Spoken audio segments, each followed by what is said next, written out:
Tonight at Tropicana Field, the Rays continue what has the potential to be their most successful homestand ever as they begin a three-game series tonight, entertaining the Houston Astros. With all this winning, the Rays in the East find themselves running second only to Boston, 3.5 behind the Red Sox. And over the wild card race, well, they'd be one of the two qualifiers in the American League to advance to postseason if the season were to suddenly end today. Hi again, everyone, and welcome to an evening of Rays baseball with Brian Anderson. I'm Dwayne Stats. So good to have you with us. We'll be hearing from Todd Callis in just a moment. Well, the Rays have won 8 in a row, 7 on this homestand.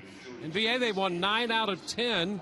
David Price, who will be on the hill tonight, has been back for 10 games, and he's had a direct hand in 2 of those wins. Have we seen David Price any better? I mean, you could not have hoped for a comeback better than what David Price has delivered. It started with his first outing against this Astros ball club, and you see what he's been able to do over 16 innings, a 2-0 record, just a 1 earned run, 11 hits, has not walked a batter. And I think the stat that stands out for both of us is 1 3-ball count in 55 batters face. He has been outstanding, and it all starts with the command of the fastball, both sides of the plate. He's had that, and that has allowed the secondary pitches, particularly that backdoor cutter, to close guys out.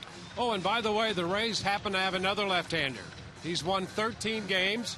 His name is Matt Moore, and he'll be going to the All-Star game. We got that word yesterday, and so the Rays will have at least 2 representatives on the All-Star team in the American League, Ben Zobrist and Matt Moore. And Todd Callis sat down with Matt. We'll hear that after this.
Matt Moore on the mural in the rotunda as the Rays get ready for the Houston Astros at Tropicana Field, riding an 8-game winning streak and 12 out of 13. The Astros did beat the Rays for their 1 loss in the last 13, a game at Minute Maid Park. about 10 days ago. If you were going to pick a lefty who was going to be in the All-Star game going into this season, you might have picked a guy who just walked behind me, David Price, before this season started. But as it turns out, it is the other lefty in the Rays rotation, the young 24-year-old Matt Moore, who made the All-Star game, and he just found out after his 13th win yesterday. Quite a day it was, and we asked Matt to reflect back on that moment 24 hours after finding out the news. You know, about like I did last night. You know, just extremely fortunate that, being added to the roster and being, for one, just being considered with that, the list of names of the guys who are on the team, and some guys who didn't make the team. I feel pretty privileged to be mentioned among those guys. I know you officially heard when Joe Madden had you in his office and Jim Hickey was there. Did he have a little bit of a tip-off before that in the dugout? Yeah, I wasn't in the dugout, but David came down to the little room right in the dugout, and he said something to me, and it was like, keep going, All-Star, and he walked out. But I didn't turn around. I just heard him say that, and, that was a little tip. And then whenever I came out of the game, I was walking up the tunnel, and he stopped me, and he told me that I was added to the team, and congratulations and stuff. So I knew going into Joe's office, what it was about. But at the same time, it was special to hear it from David, and pretty candid like that when nobody was around. I was happy about it. Avoided becoming the first pitcher since 1985 with 13 wins to not go to the All-Star game. We have just about 3 minutes to go until the first pitch between the Rays and the Astros on this Friday night. Final weekend leading into the All-Star break. Enjoy all the action next on Sun Sport.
The All-Star break, Joe Madden has his sights set on sweeping out the first half of the season.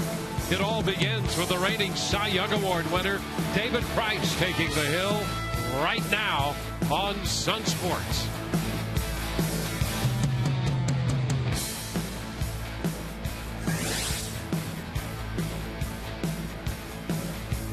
Welcome back to Tropicana Field. The Rays will take on the Astros.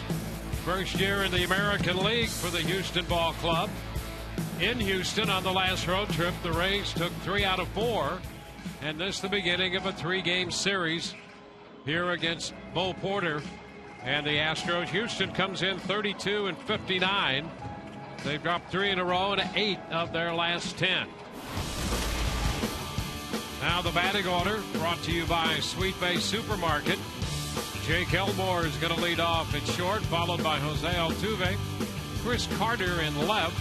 J.D. Martinez hits cleanup and plays right field. Carlos Corcoran is the catcher. He'll hit fifth in front of the first baseman, Brett Wallace. Matt Dominguez at third. Brandon Barnes in center field. And the number 9 hitter is the DH, Mark Krause. Now taking the mound tonight for the Tampa Bay Rays going to be left-hander David Price, making his 12th start of the season. His numbers brought to you by Coventry Healthcare of Florida. But you can really throw those overall numbers out. Since David Price has come back, he's looked different. He's pitched different. He's been absolutely dominant to a level we may have not seen before in back-to-back starts, and looking to continue that tonight against the Houston Astros. Let's take a quick look at the defense as it lines up behind David in the outfield, left to right. Joyce, Jennings, and Myers across the infield, third to first. Longoria, Escobar, Zobrist, and Loney. Jose Molina will be behind the plate. And while the Rays take on Houston here, the Rays, as we mentioned at the outset, running second to the Boston Red Sox. Boston will be playing on the West Coast tonight, taking on the Oakland Athletics. And in other games involving the East, the Blue Jays play the Orioles. That's in Baltimore.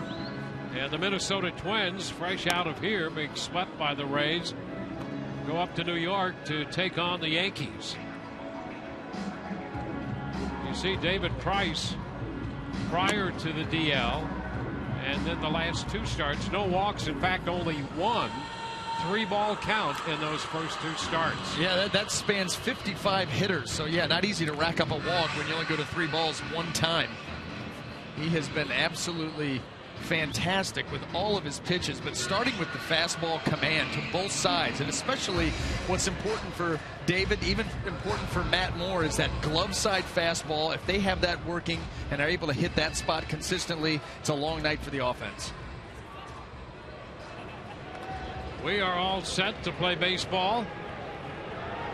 David Price, reigning Cy Young Award winner, and pitching like it. Jake Elmore in the first pitch of this game is a strike. First pitch presented by Pinch a Penny.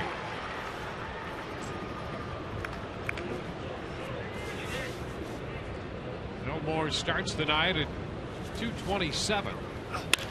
And a line drive just off the glove of Escobar, rolling into shallow left. That's going to be a base hit.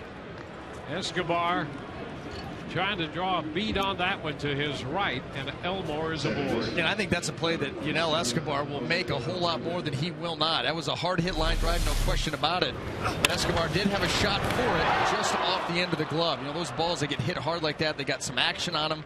This one actually goes into the glove and squirts out the top.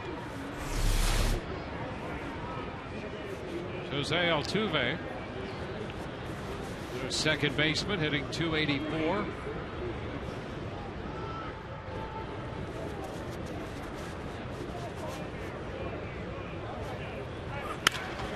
He lifts a fly ball to center. Desmond Jennings back to his left to make the catch on this one. So Altuve swinging at the first pitch. And the way Price has been pitching, why not? Yeah, you do not want to get down 2 strikes to David Price. He has too many options. I mean, he can go fastball to either side. He can backdoor that cutter. He can even curveball. That's a pitch that you won't see quite as much, but still, you got to worry about that. And, oh, by the way, the changeup, too. Well, there's Chris Carter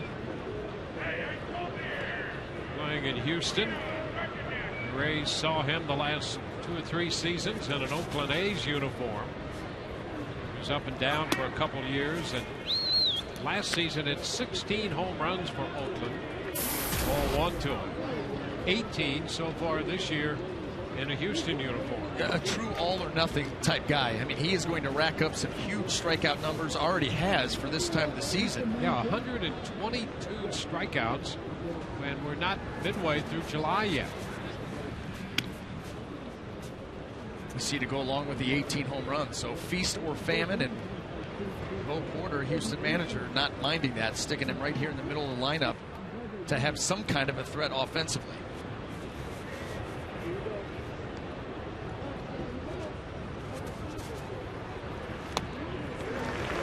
1-1.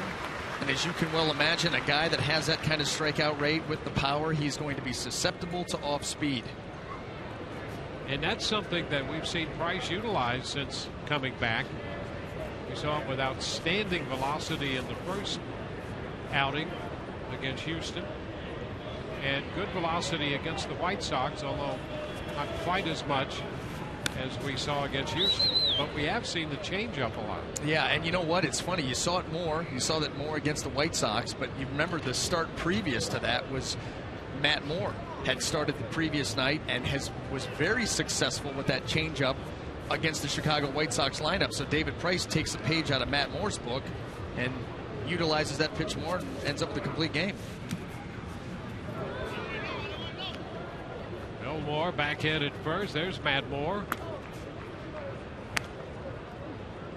And Ben Zobrist happy to have a teammate on the All-Star team to go to New York next week. Boy, deservedly so. Deservedly so. And what an outing yesterday to get that 13th win.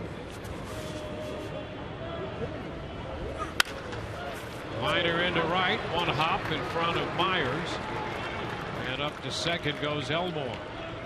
How about the little adjustment made there by Chris Carter, waiting back on that changeup, shooting it into right field? That is not something that he is known for. This ball up just enough. Good recognition here. You see him just wait, and a nice easy swing to right.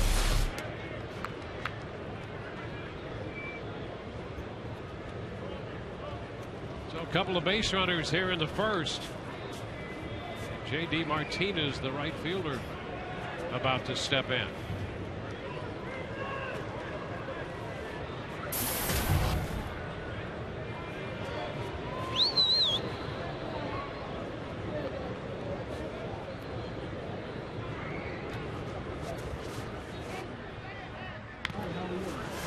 Strike one on a foul ball.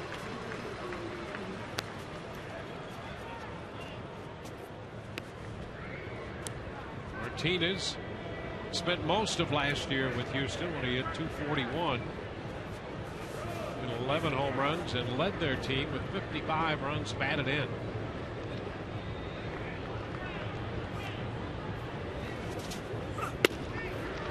A little bit outside right there. Cutter stayed wide, 1-1. Well, this team is looking for anything that they can get offensively. They're last in the American League in average on base percentage, second to last in runs. Lead the league in strikeouts by a wide margin.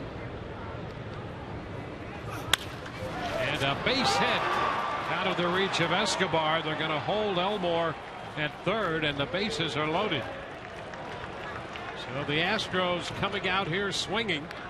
3 singles, bases loaded with 1 out. Think of the hits. You got the changeup by Carter. There's a backdoor cutter that just sliced right across the plate. Martinez had already seen one of those stay off the plate for a ball. He gets one that he can handle, gets it by the diving Escobar. And the Astros with a threat here in the first. And the catcher, Carlos Corporal, on his way to the plate. 29-year-old backup catcher getting a start.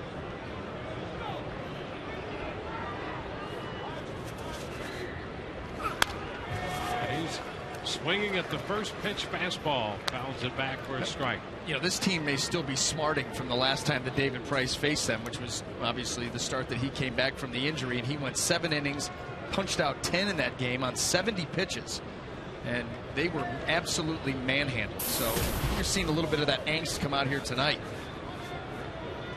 There's the line on his outing 10 days ago against him. Ground ball, that's headed through the middle. Base hit into center. Elmore scores. Carter heads to the plate. A 2-run single to center for Corporon. And the Astros take a 2-0 lead against Price in the first.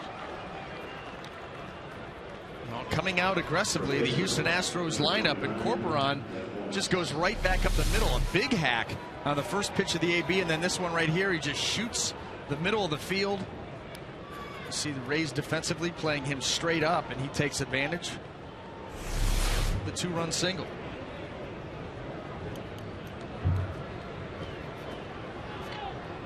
Martinez stopped at second. It's first and second with 2 outs. And here's Brett Wallace, the first baseman. He's been swinging a hot bat. Lefty on lefty here. Price's first pitch. Ground ball second. Zobris Escobar 1. First base in time. 4-6-3 on the double play. Astros out with 2 runs. Rays coming in to hit.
Rays lined up, presented by Sweet Bay Supermarket.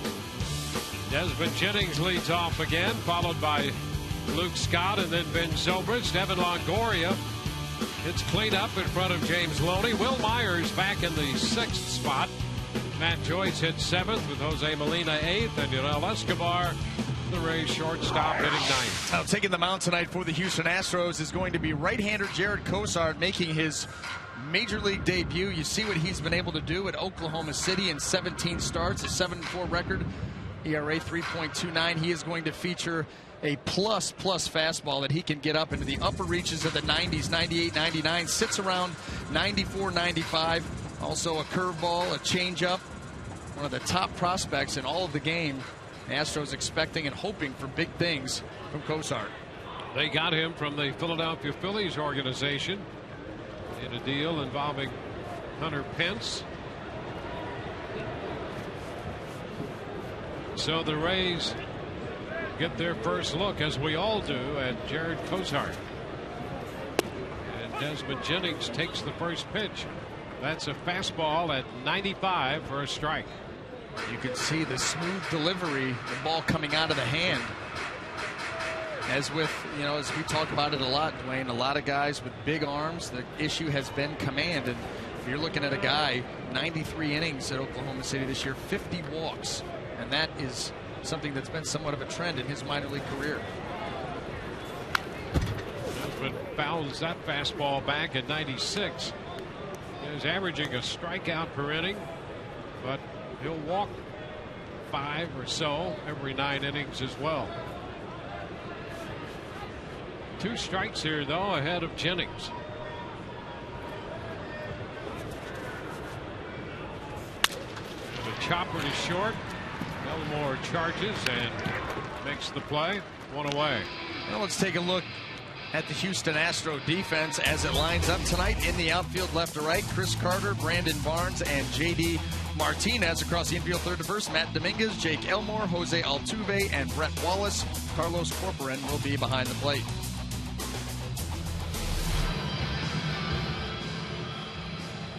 Bo Porter in the middle there, the skipper of this Houston ball club. And to his right, Eduardo Perez. Spent some time in a Rays uniform. Eduardo Perez was my first ever roommate. California Angels. Another first. That's right. He had the greatest suit collection, and he had a sheet that came along with it that told him what suit with what shirt and what tie, but they're all different ties. The way it was so professionally done. Little booklet. And then the line shot by Scott, reaching up Martinez. That was the forerunner of Garanimals. Yeah. It was matched up. Right. It was a paint by numbers for clothing. And so he would just be like, okay, this suit right here can go with these 4 shirts and these 12 ties. And he just could mix and match, and it was genius. Well, no wonder people interviewed him to be a manager. Yeah. Why wouldn't you? That's right. That was a long time ago, too. Actually, that was 20 years ago. Here's Ben Zobrist. And the pitch is a strike. Welcome to the club, young man. Easy on young. It's all relative. 1 strike the count to Ben. 2 outs with the bases empty. 0-2 now. Cozart, 23 years old. He's out of the Houston area.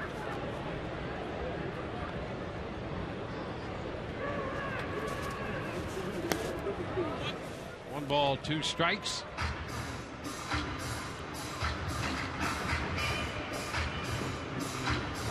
Was born in League City down the road from Houston. Went to high school at Clear Lake High School. That's Jay Buhner's high school.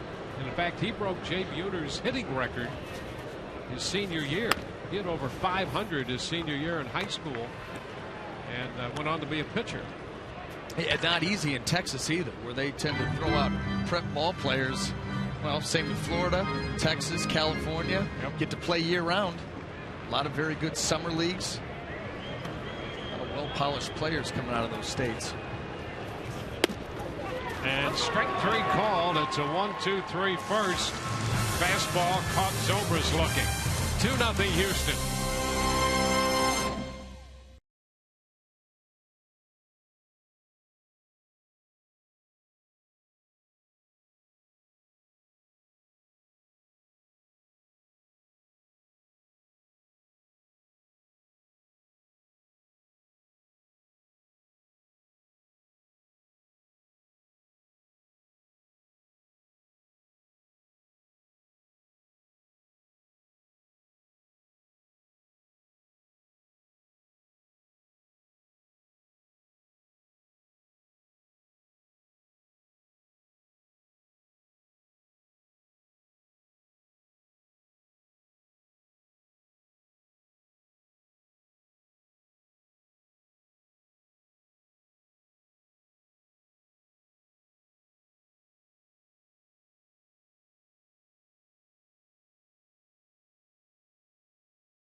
Facing the Rays, Will Myers out in right field tonight. Before the game, he was getting some one-on-one instruction from Joe Madden. Also, Cuz George Hendrick helping him out as well. Sam Simplizio, a veteran coach, told Joe Madden about these outfield drills that he's kept with him ever since, and he continues to teach outfielders. We were just talking about primarily footwork and fielding a ground ball right at you, footwork on a fly ball that you might have to play through on a sacrifice fly situation, or the ball that goes into a corner where you have to spin and turn. So those are the three things we talked about today. You could talk about wall play. You could talk about balls in gaps, staring the ball down as opposed to taking your eye off the ball and going to a spot. There's so many different things in the drills that Sammy had that were fabulous, fabulous. Evan Longoria makes the play to get Matt Dominguez to start the inning. And guys, pretty good instructors right there, Joe Madden and George Hendrick. And Joe said he's worked with Desmond Jennings a couple of weeks ago and Matt Joyce last month. So this isn't the first time, but Will Myers getting a chance to go over some drills before the game. Yeah, there's George Hendrick right there. And it's so reflective of this club. When Ben Zobrist went to right field, George Hendrick almost immediately said, this guy is going to be a really good right fielder, maybe one of the best. Well, he was very good in right field. Now that Will Myers is up here, Zobrist's going to spend most of his time at second base. Obviously, the Rays want Myers to play every day, but they don't want the fall off defensively in right field, so they go right to work with Myers in making him as good a right fielder as possible. And we saw that in those pregame drills today. Brandon Barnes, 2 strikes on him, 1 out, nobody on here in the second inning. You get spoiled. You get spoiled by what you see up there. And this team is built on pitching and defense, being able to catch the ball, cover ground. We know that Will Myers is an athlete, but now he's got to fine-tune and hone his game a little bit at this level, which all young players do. In fact, everybody does all the time. That's why you see Evan Longoria out there taking ground balls all the time. Escobar taking ground balls all the time. Always working to get better. Barnes pops it up. Evan near the dugout. Railing. He gets it. Reaching into the camera well. Longoria stayed with it. Great effort right there. Didn't give up and made the catch. 2 gone. It gets tricky over there where the wall is low. There's a little bit of an angle. Then you have the camera well, the dugout. There's a lot going on. And here you're going to get a front row seat. This is our Dunkin' Donuts high energy play of the day. I want to avoid the camera. So 2 gone.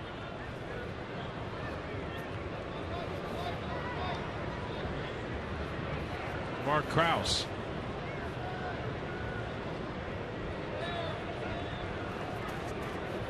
Krause serving as the DH. It's a breaking pitch. Pretty good one to the left-handed hitter. Strike 1.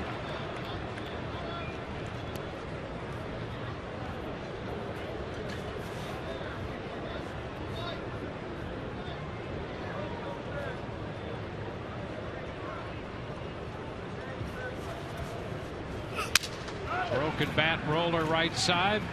Zobrist with the pickup and toss and a quick second inning. 1-2-3. 2-0 Houston.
Sun Sports brought to you by Coventry Healthcare. Coverage so you can keep living the life you want. Go live. We've got you covered. And by Toyota. Let's go places.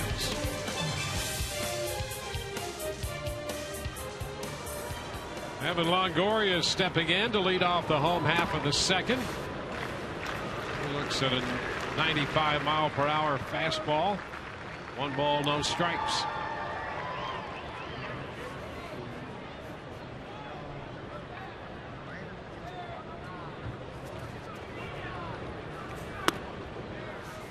Longoria and Scott yesterday teamed up for back-to-back home runs. Here's Longoria's home run coming in the 6th inning of yesterday's game. Yeah, that was nice because in the top half of the inning, the Twins had come back, tied that ball game 1-1. Chopped to third. Dominguez throws a strike to first.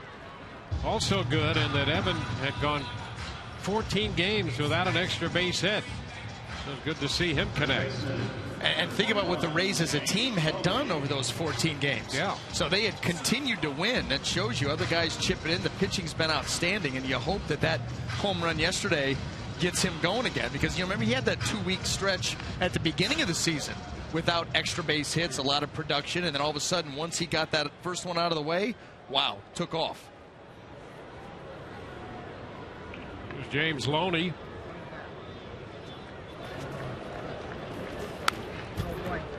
The fastball is fouled right back.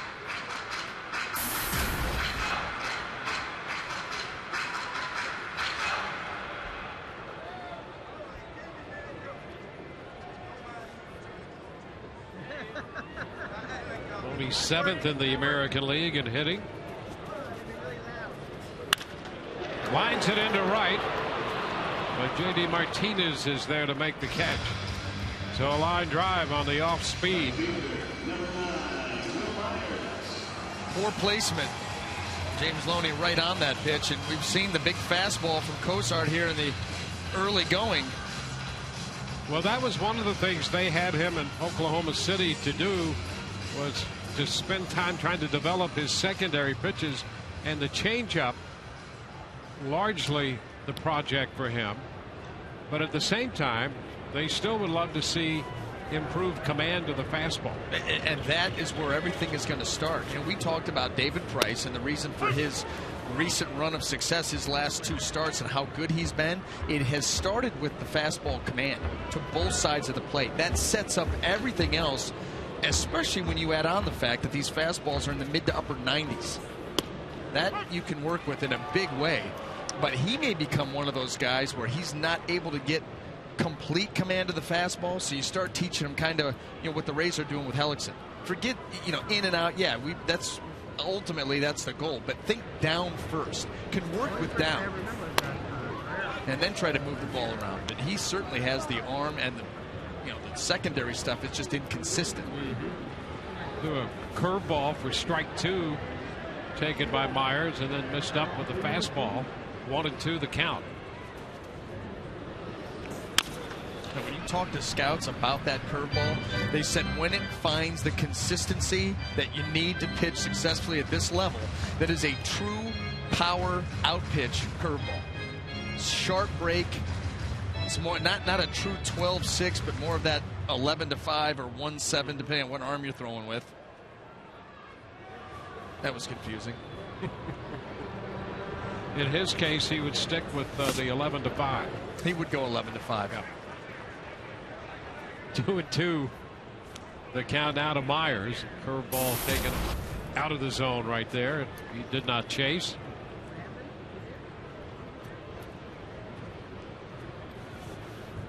Two outs with the bases empty.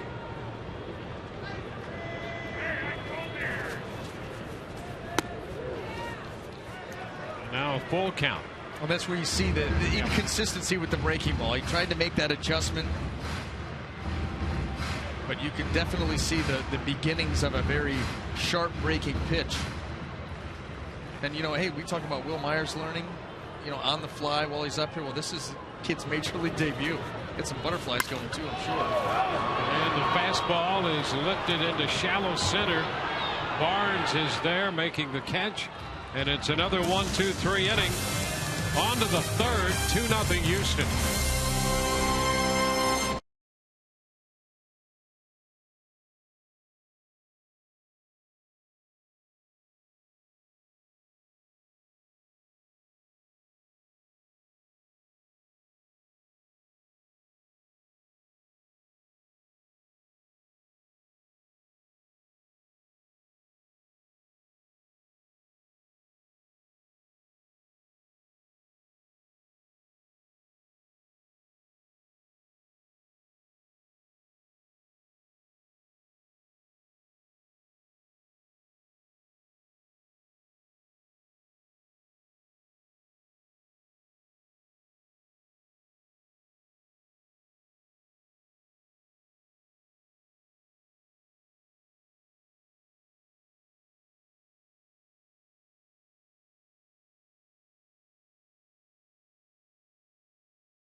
We go to the top of the third. A lot of talk today around the ballpark, of course, about Matt Moore and his well-deserved All-Star Game appearance that's coming up next week in New York. And several of his teammates and Joe Madden tweeted congratulatory notes to Matt Moore, including David Price, your pitcher tonight, who said congrats to Matty Mo 55 for his league-tying 13th win and finally getting that All-Star nod. He also has 3 hashtags on this thing, including one, "He's good," which is a nod to Jose Lobaton, who uses that phrase often. I talked to Matt about this tweet today. He said, typical David Price. Guy's been unbelievable. I would not be the major leaguer I am without his influence. Guys. All right, thank you. And so Matt Moore heads to the All-Star game. David Price pitching tonight. His first pitch here in the third to Elmore, taken for a strike.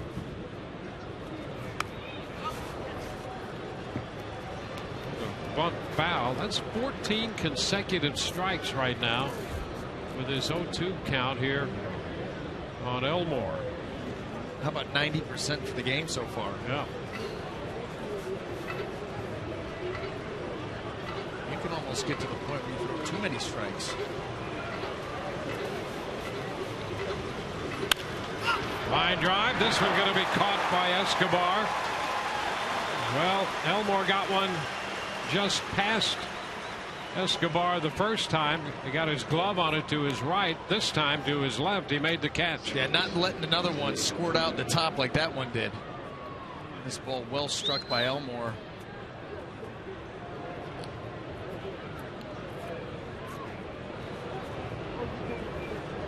Jose Altuve. Well, that's why you see these guys up here ready to hit. You got David Price filling up that zone with all the pitches. You better be ready to get after it. Fly ball on the first pitch. Myers makes the catch. 4 pitches in and 2 outs.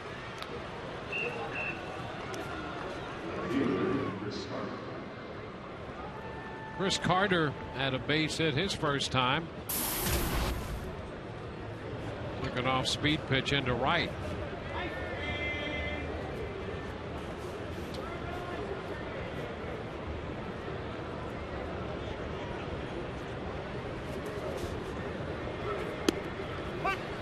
And a first pitch strike. So nothing but strikes right here in the third.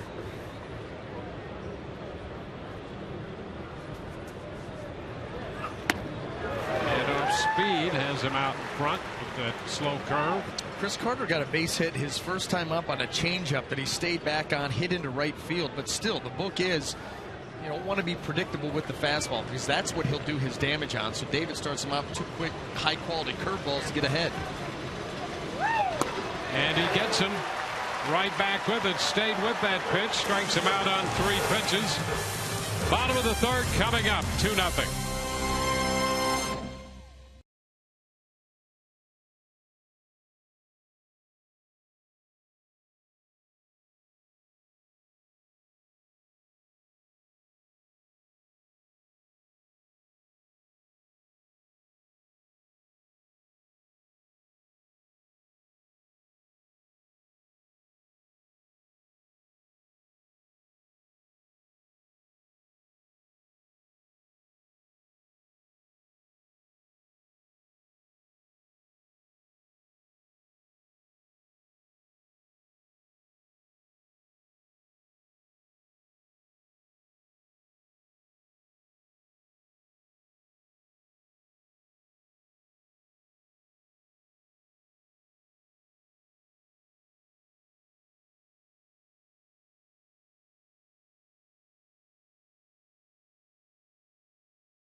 The bottom of the third in the game tonight and all season long. Tires Plus donates $100 to the Pediatric Cancer Foundation for every Tampa Bay Rays home run televised on Sun Sports. Matt Joyce will open the third for the Rays. Jose Molina and then Escobar to follow.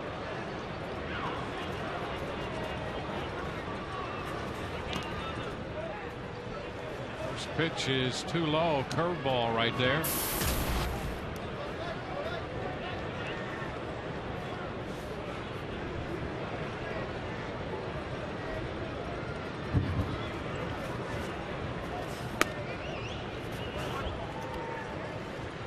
Two and 0.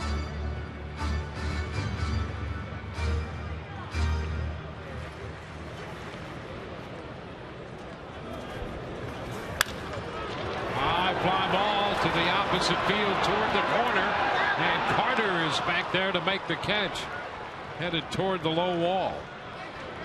Matt Joyce making a bid to go right down the left field line. That shows you the kind of power not only that Matt has, but that Cozart supplies with that fastball. He got one elevated away and it was close.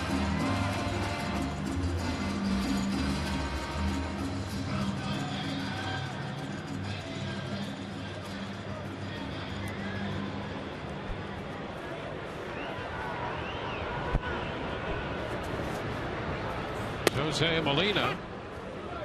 The pitch is a strike. Molina starting tonight at 2:59. Rays looking for their first base runner. Cozart has retired 7 in a row, making his major league debut.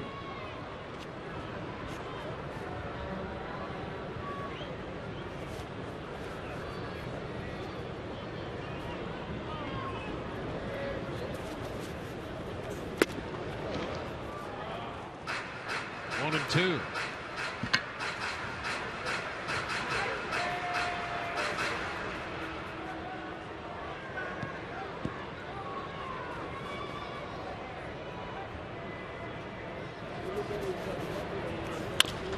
A high chopper over the mound toward the bag at second. Elmore had to reach back to his right to grab this one.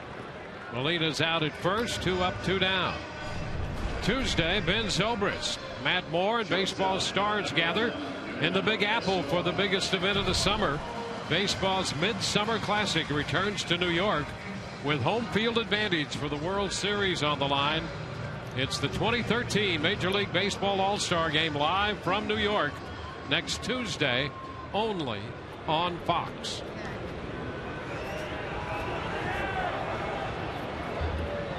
Janelle Escobar.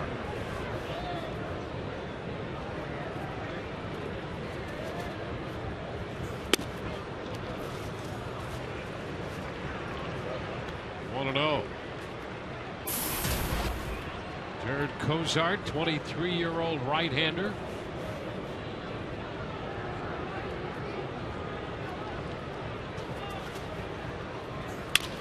Chopped to third. Dominguez up with it. His throw to first in time. And so the first time through the order, Cozart is perfect. 2-0 Houston.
Out of the fourth.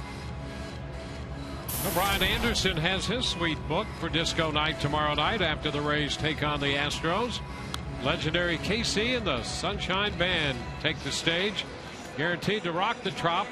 There are some tickets still available, so visit raysbaseball.com/concerts and bring your boogie shoes to the Trop tomorrow night. You're going to see the platforms on mine, D-Wayne. Are they battery operated? Do they illuminate? I'll tell you this. They will make Kiss's platform boots look JV. Amateur hour. I have no doubt. And I'm going to tell you something else. The pants. Yes. The jeans that I'm going to float around. The boot cut. Could hide a family underneath. We can't wait for tomorrow night. J.D. Martinez takes an off-speed pitch out of the zone, 1-0. That's news. The pitch out of the strike zone. That gives Price 23 out of 26. And now 24 out of 27 with a big swing and a miss. He started to make a mockery of the strike zone. We talked about 1 3-ball count, first 55 hitters coming off the disabled list. Well, now he's thrown 3 balls for the game. We're in the 4th inning. Inside, it's 2-1. And still to this point with the 2-1 count here, the only 3-ball count he had, 1 in his last outing. Liner into right. That's going to be in there for a base hit. Martinez is 2 for 2. 2 singles. David Price trying to get this ball in the inner half, and it stays away, and that's what allows J.D. Martinez to shoot that ball the other way. And that what We talk about David Price and the glove side fastball and how important it is. He gets a lot of strikes on the inside corner with that pitch, but even when he misses, it serves a purpose. It ends up opening the outside corner. That one didn't make it quite there, and Astros pick up a hit.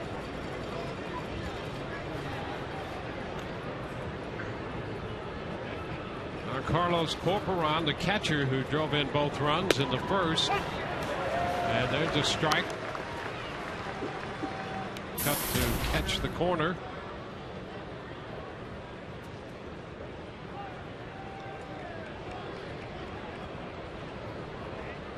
Price got a double play ball from Wallace to end the first. Now a leadoff single by Martinez here in the fourth.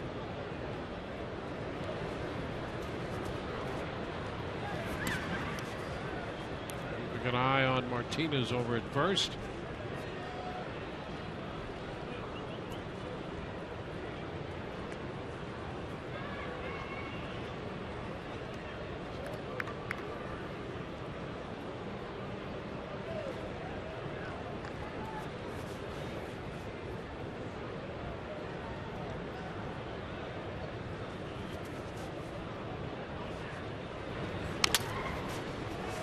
Foul ball right at Molina's feet. Caught a little part of him.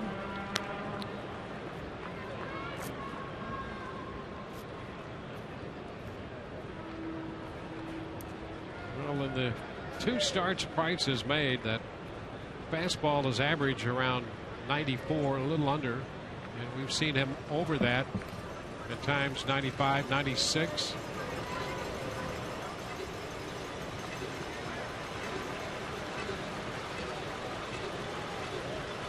A 2-strike count.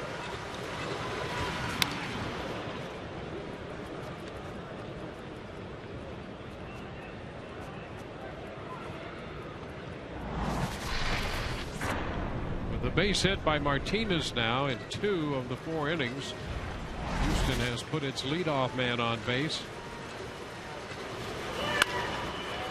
One hop, nice stop there by Zobrist.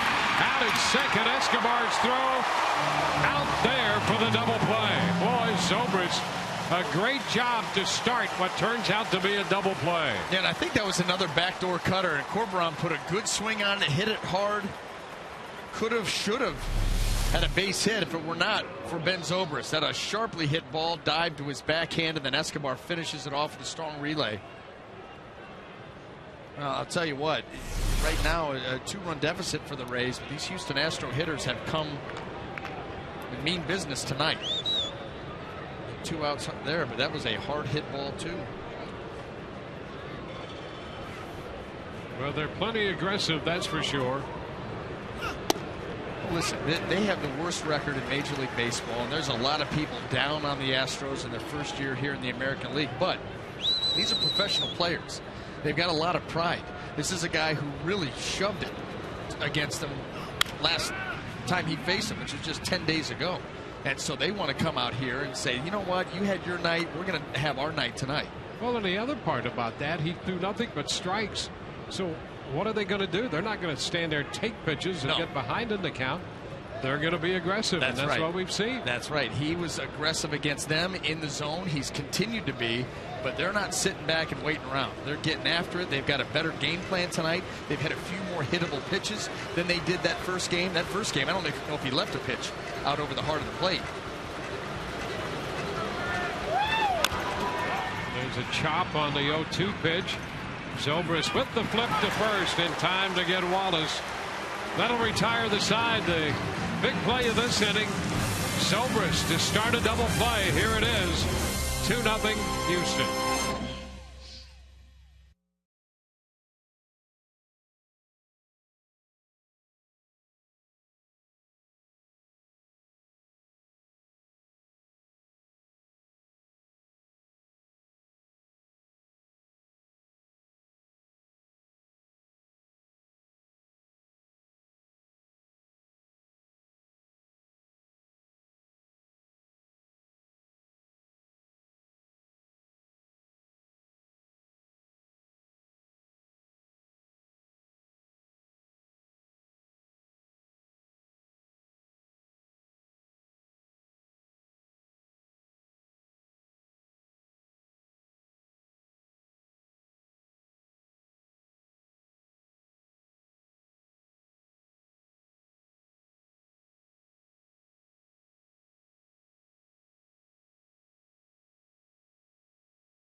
this inning. As you know, Luke and his brother Noah are avid hunters, so Joe Madden, when discussing organizing your strike zone to Luke, put it in hunting terms.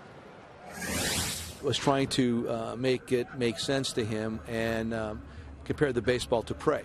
Have the prey come to you as opposed to you go hunting the prey. I guess they put those little feeders out there, and the little bunny rabbits come by, and all of a sudden they get their big guns out and shoot these little bunny rabbits.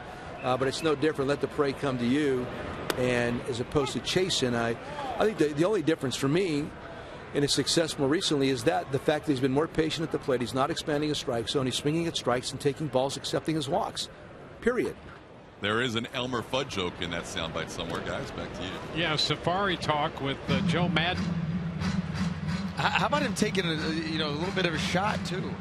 The little bunny rabbits come around, then he pull out the big guns. That's like putting a salt lick in the backyard. Put a salt lick in the backyard and the deer come up. It's cheating though, and I think it's illegal. So don't do it. So don't do it. Yeah. Well, only if you're involved in the, you can certainly photograph, enjoy, stuff like that. But you can't have a deer come to a salt lick, let his or her guard down. No, it's not sporting. Yeah. That's not sport at all. That's right. 2-2. It's like going to one of those game preserves and just, driving up in the pickup, opening the back end of it. Yeah.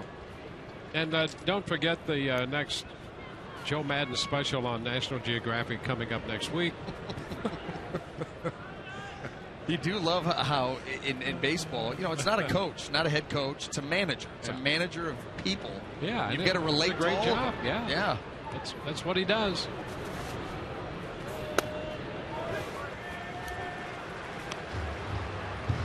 It's Madden's version of hunting pitches and organizing the strike zone or kill zone.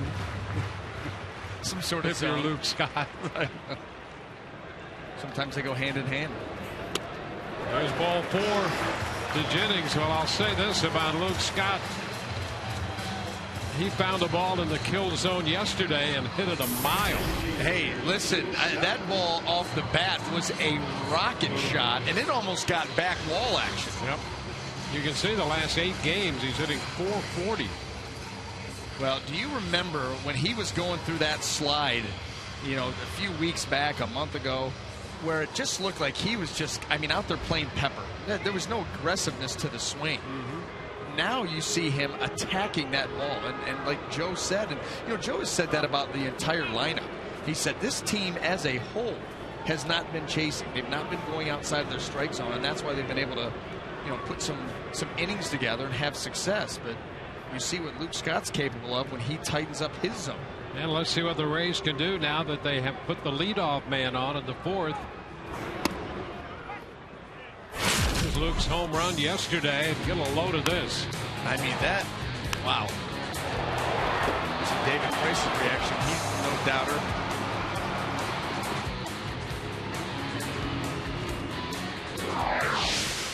Only to be not outdone, but backed up by Evan Longoria. And that was huge, giving the Rays the lead back.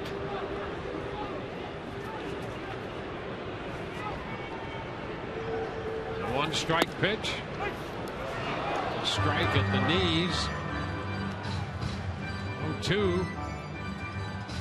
This is a perfect pitch by Cozart. Right on the outside corner, right at the knees. You cannot throw it much better than that one. Jared Cozart making his major league debut. He's 23 years old. He is not the first member of his family to pitch in the major leagues.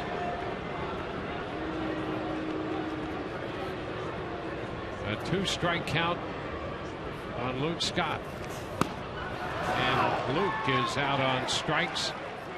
Fastball. That's the 2nd strikeout posted by Cozart. Cozart's maternal grandfather, Ed Donnelly, pitched in part of 1 year with the Chicago Cubs. That was in 1959. He pitched in 9 games with the Cubs, went 1-1 with a .314 earned run average, and then wound up pitching in Houston for their minor league team the next 2 years the Houston Buffs in 1960 and 61. And then wound up living the rest of his life in Houston. Passed away in the late 90s. Pitch to Ben Zobrist is a strike. And how about the path of Cozart? You know, he was drafted in the 38th round. And then to become one of the top prospects in the game, just weaving your way through the minor leagues. And by the way, he's only down there 5 minor league seasons. So he has developed and developed quickly.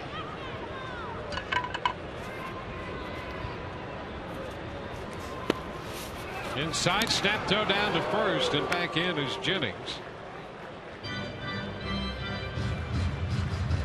Count to Zobrist goes to 1-1, and Corporon taking a shot at Jennings on the pitch in, and then he had the hitter as the screen. Yeah, and that's always nice. You know, it's nice if you can pick up and out on that. That's just bonus. But what you want to do is you want to limit that secondary lead. You want to make Desmond Jennings cognizant of the fact that, hey, I'll throw behind you. So maybe you're not quite as aggressive on the secondary lead. Maybe that leads to you not being able to go first to third. There goes Jennings. Pitch is a strike, and the throw's not going to be in time. Corporon had a little difficulty unloading. And so a steal for Jennings, his 15th of the year. If you have to double clutch on Jennings, eat it.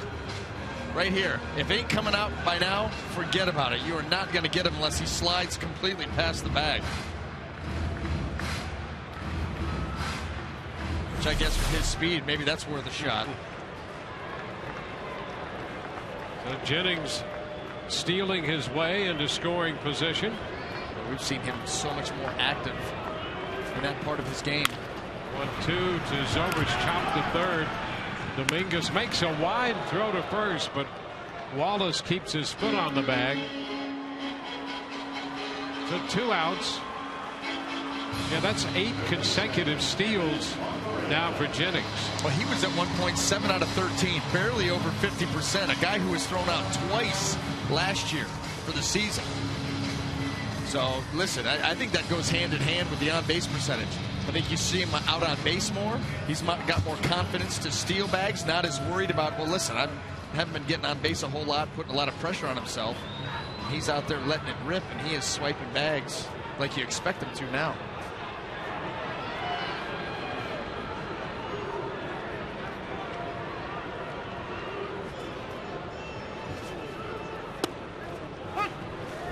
Pitch into Longoria is a curveball, and that's a strike. Pretty good first pitch there. Cozart, a guy who throws 95 or 96. Yeah, you're not going up there typically looking for the first pitch curveball, and it's so deflating. He rolls that in there, strike one. You're like, ugh. Curveball again, chopped down the third base side, foul. That's why the secondary pitches can be a huge weapon for these hard throwers. We see the Rays guys doing it all the time. You see Matt Moore doing it. Drop in that first pitch curveball. Hitters are up there. They're concerned with the heater right off the bat, especially early in the count. Guys don't go up hunting first pitch hooks. You know, they'll hunt the first pitch heater, but first pitch curveballs, a lot of those get taken. And if you can have command of that pitch, well, you can get a lot of at bats where you're 0-1 right now. Think they want this up? And a high fly ball into right. Martinez there, and that will retire the side. Rays leave a man at second.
Time for the Just for Men Auto Stop foolproof stat.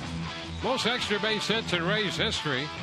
Well, Carl Crawford still tops that list. Now playing for the Dodgers, but Evan Longoria has reached 340 and has caught B.J. Upton in 728 games. B.J. 966 in a Rays uniform.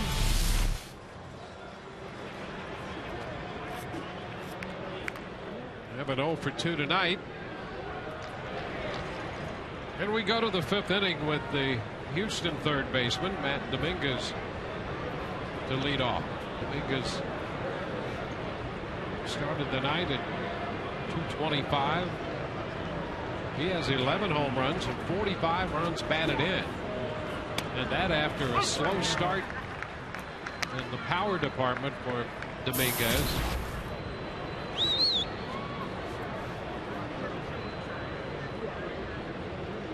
One strike to count to him.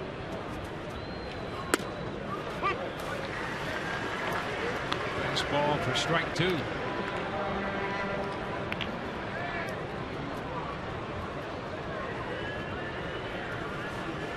One strikeout tonight for Price through 4.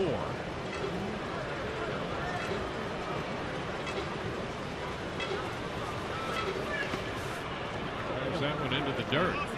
For the most part, that you could tie that directly to the approach of the Astros hitters, and they've not allowed him to get to 2 strikes very often. I mean, they're up there swinging right away, putting a lot of balls in play.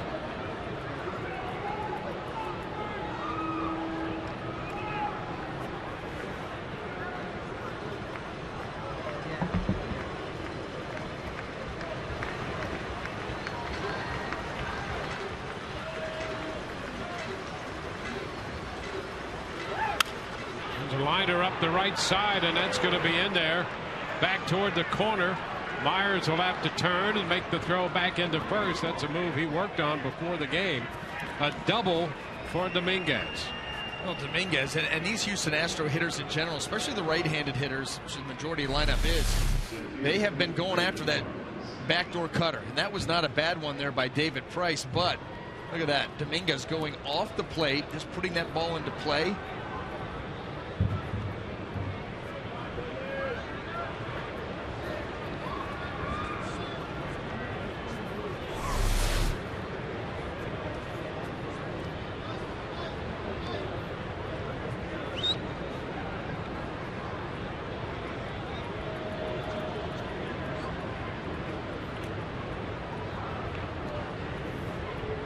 Brandon Barnes.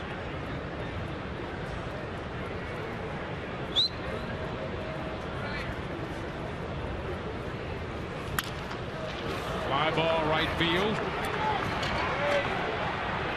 Myers makes the catch, and he hinges a throw up the left field side of third as Dominguez advances. Dominguez is going to challenge Will Myers at his arm on this fly ball, medium deep right field, and he comes up throwing, but that ball just sails. You see it just take off on him.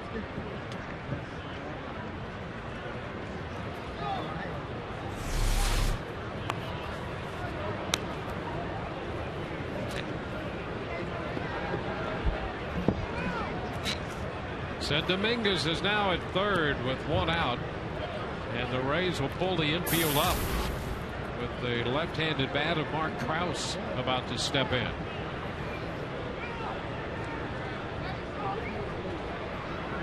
This is Joe Madden at his finest, aggressive with the defense, did not want to allow the Astros to extend this lead, and likes this matchup lefty on lefty.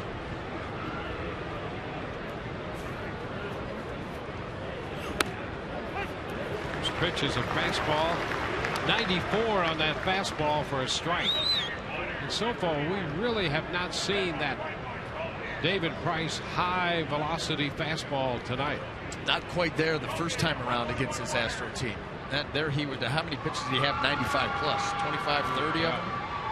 Almost every one. Not quite there tonight, but still can be awfully effective at 94. There you go. There's 95 for strike 2. And that was in a spot here where he really could use that. yeah. And this is where you'll start to see David reach back and try to grab that extra one or two. That one you could tell smooth and jumping out of the hand. Now I got a chance to put him away.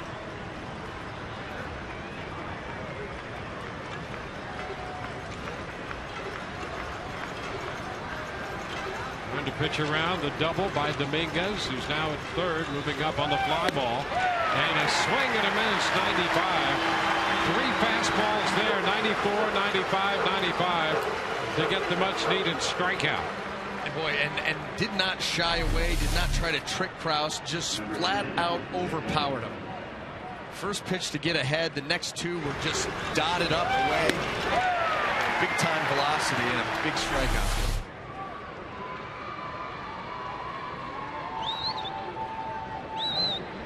Be careful with this guy too. Line drives hit very hard. We saw him in Houston. He is aggressive. He's got a big swing for a leadoff hitter. 1 for 2 tonight. Elmore. And a fastball, 95, misses. He is not going to get cheated. He's going to be aggressive off Price with everything that David's been throwing in the zone. He was 0 for 4 against Price in Houston, a couple of ground balls and 2 strikeouts. But Price overpowered him a couple times. Gets a strike there called at 94.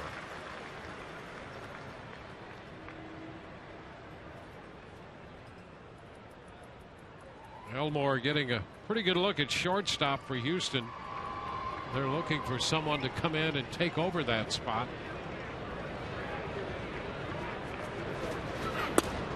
Tell you what, 94 again for a strike. if you're a Houston Astro, think about the opportunity that's been presented to you. A complete rebuild year. No one's shying away from that. No one's trying to claim anything but that.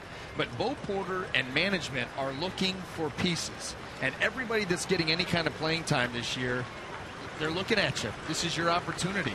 You talk about studying, extra film work, early work, doing everything that you can to seize upon that opportunity, become a regular player in the big leagues. Ground ball towards short. Escobar across his body gets Elmore, and that retires the side. Leadoff double, and they leave a man aboard. Bottom of the 5th, James Loney's going to lead it off for the Rays. They're down 2-0.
Two 2-0.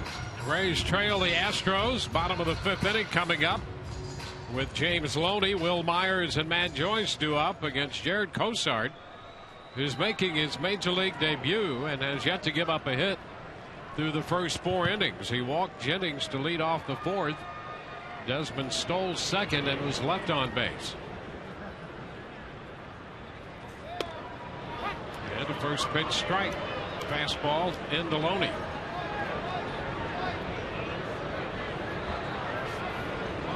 Cozart had been pitching at the AAA level in Oklahoma City.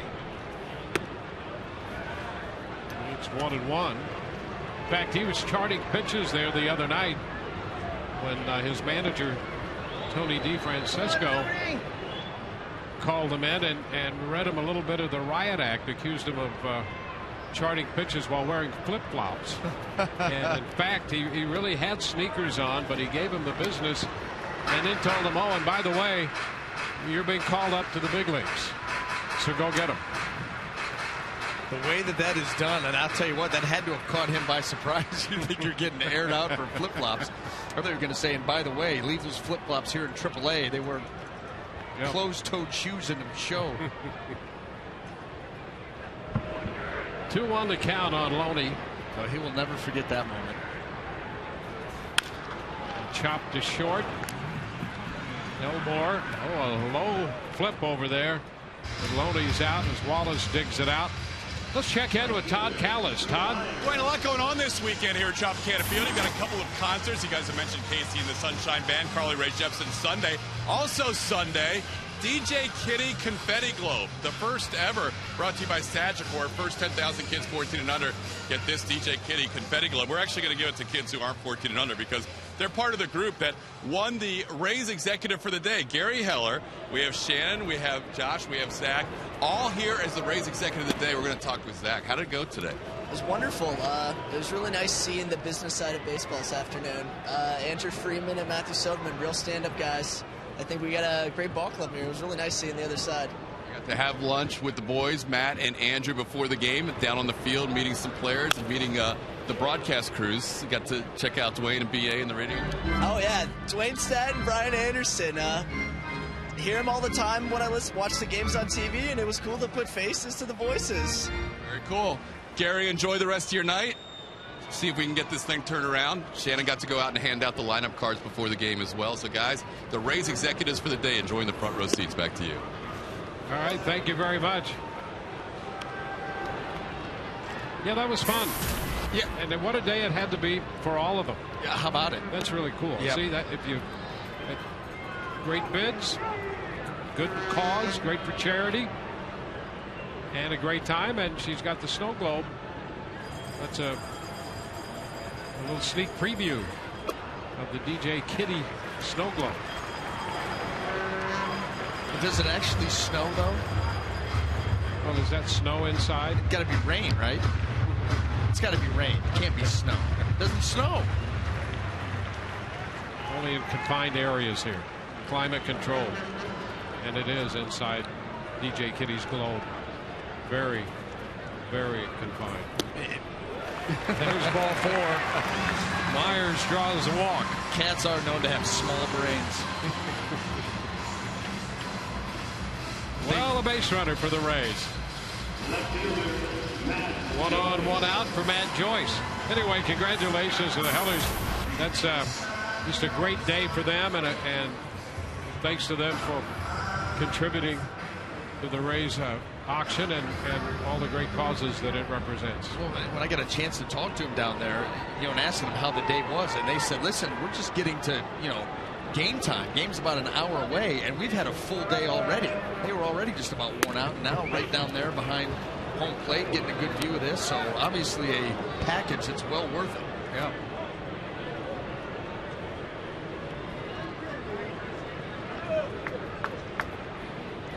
One strike the count to Matt Joyce.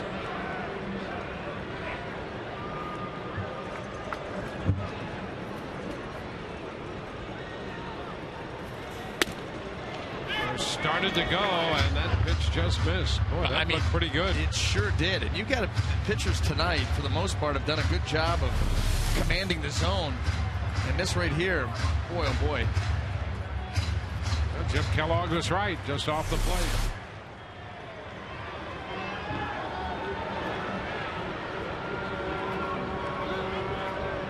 A 1-1 count.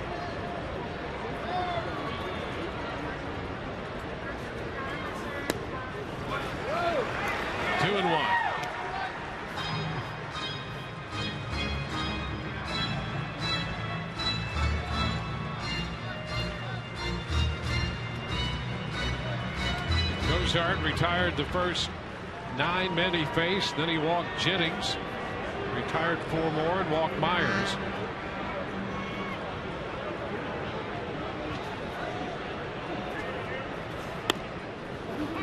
And he picks up the zone there to even the count.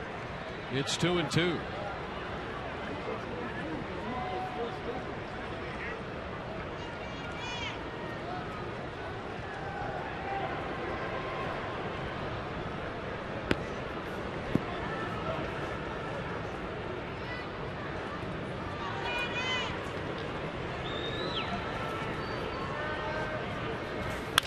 Matt hits it on the ground to Altuve.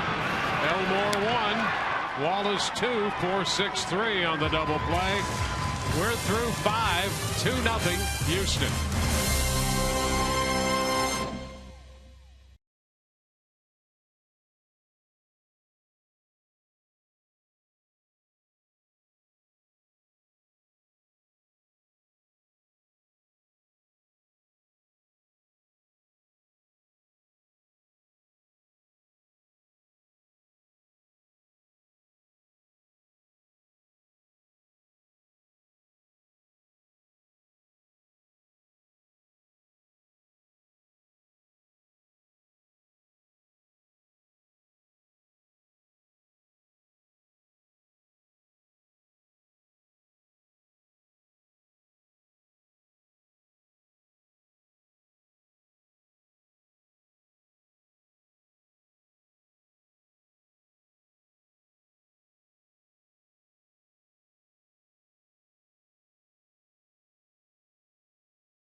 It's a 2-0 ball game. Let's take a look at the AT&T social media poll. Tweet your votes to @SunSportsRays.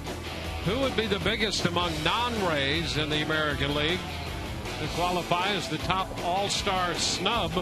TB1 Grant Balfour, TB2 Josh Donaldson, TB3 Derek Holland, TB4 Raul Ibanez, or TB5 Adrian Beltre. That's a great field right there. You take any of those guys. Yep. I mean, Donaldson's having a great year at third. Balfour, we've talked about him the last couple telecasts. Ibanez, I think he has 22 home runs. And Beltre, here's a Gold Glove third baseman. He's still producing offensively. He's in the top 10 in the league in hitting. So those guys off the all-star team. So you can let us know who your pick would be for the biggest American League non-Rays all-star snub. Who you got? Well, Balfour's been so good. Donaldson's having a great year. He's not a big recognizable name, but boy, what a year he's having. Beltre with the track record, great year. I mean, I'm still thinking Balfour with what he's done. He's been perfect. Yeah, 24 out of 24. He's got opponent's average against 195. He's got a 1.72 earned run average. And oh, by the way, that 24 out of 24 this year is following up the 17 out of 17 he finished last year with. So 41 straight, and that breaks a record set by Dennis Eckersley. Yeah, if you're breaking Dennis Eckersley's record, I mean, you're doing something really great. Well, I know of 2 that have been broken. Balfour with the 41, and then you know who last year. Rodney last year. With the ERA. Best ever. There you go. So, yeah, if you're breaking his records, you deserve to sneak into the. And here's the thing that's sad is not only do I think that he's the biggest snub on that list, but he doesn't even make the final 5 of relief pitchers. Yeah. All relief pitchers. Yeah. Altuve's out on strikes on a curveball. Yeah, how he could not have been on that list. That's what I mean. I mean, you know, the manager makes those selections with significant input from the commissioner's office. So what are they doing up there? By the way, nobody out there in TV land could see this, but Dwayne just winked at me. It's a developing relationship. Here's Chris Carter, little roller to the right side. Loney with the toss to Price. So 2 outs, 2 up, 2 down here in the 6th. Yeah, that's the real mystery. The Balfour not being on that is a real mystery. Number 14, J.D. Martinez. And now J.D. Martinez.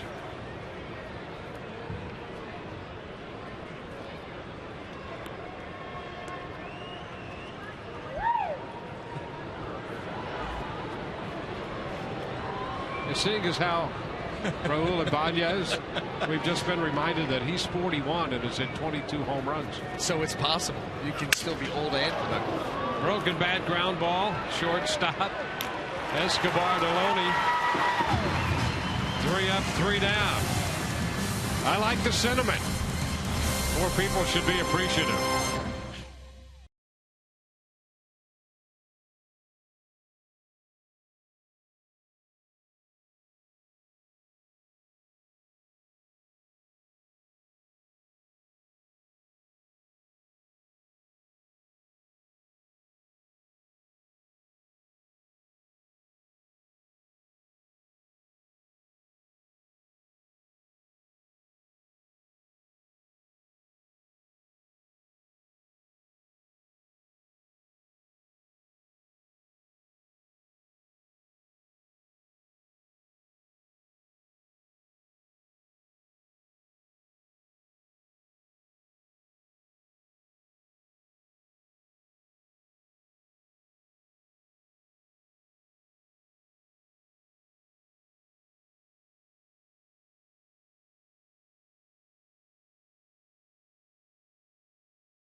Baseball on Sun Sports is brought to you by Tampa Bay Radiation Oncology.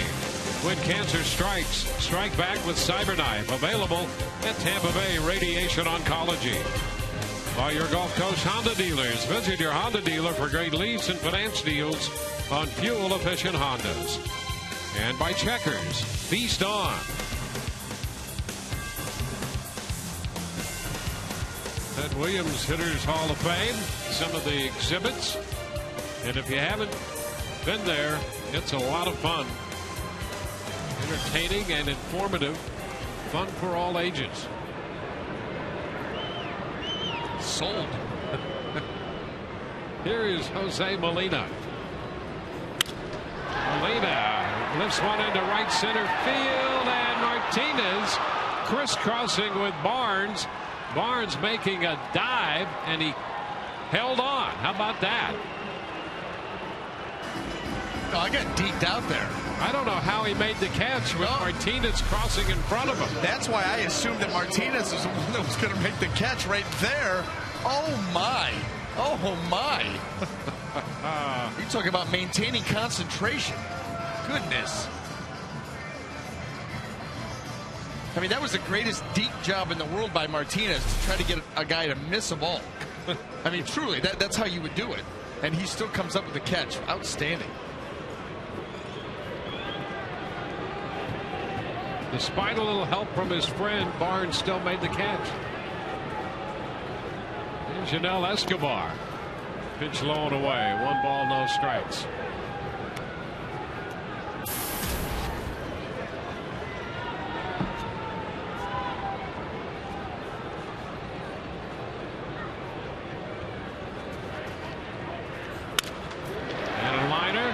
Be caught by Altuve for the second out. Interesting, the pitch count and the breakout. 63 pitches for Cozart, 36 strikes and 27 non-strikes, which is indicative of the way he has pitched throughout his career. And yet he's walked only a couple so far, a couple strikeouts. Price, on the other hand, has made 52 pitches through 6. Only 6 non-strikes to go with 46 strikes. Yeah, that's absurd. Here's Desmond Jennings. Cozart, he does have the 2 walks, but other than that, his balls have been well placed.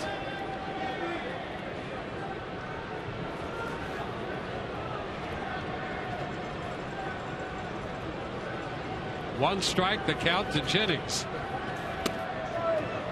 0-2.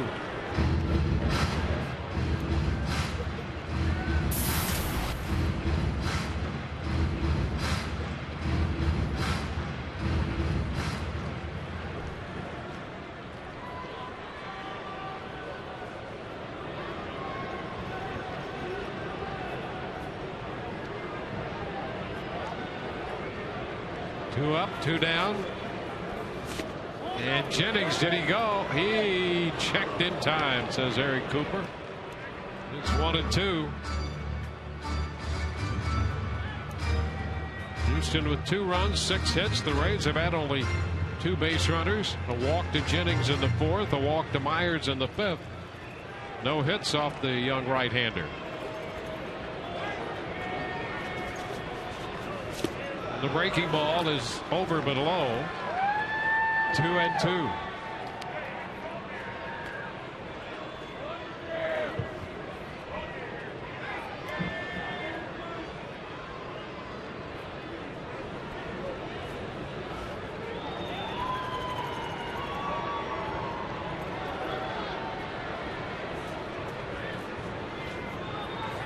Breaking ball chopped to 3rd. Dominguez backs up, fields and throws. And 1-2-3 go the Rays in the 6th inning. And another look at the catch by Barnes in center. 2-0 Houston.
Coming up Sunday, the Rays take on the Astros in the proverbial first half finale. And pop sensation Carly Rae Jepsen will be performing after the game. Concert's free with Sunday's ticket, and fans can take in the concert from the field by purchasing a field access wristband. For tickets, Visit RaysBaseball.com/concerts or call 1-888-FAN-RAYS-MAYBE. Brian Anderson already has.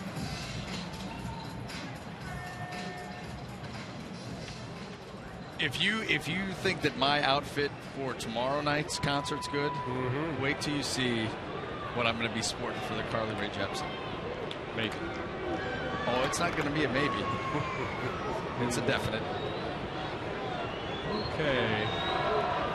I'm sure whatever you wear will be well placed.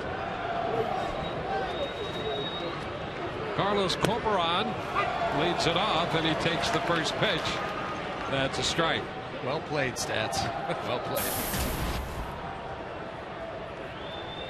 Wallace next, and then Dominguez. First pitch strike again here by Price to open the 7th. And just a bit there, 1-1.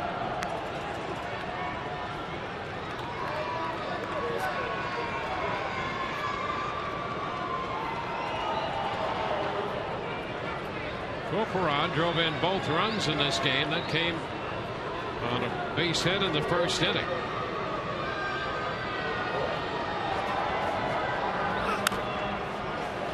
It's a foul ball. Out of play. Back up the right side. 1-2.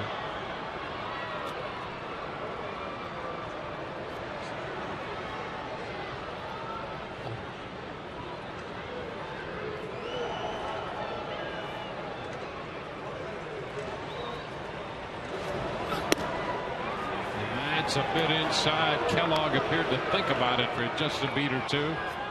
Good fastball in there. David Price nodding his head a little bit. 2-2 now.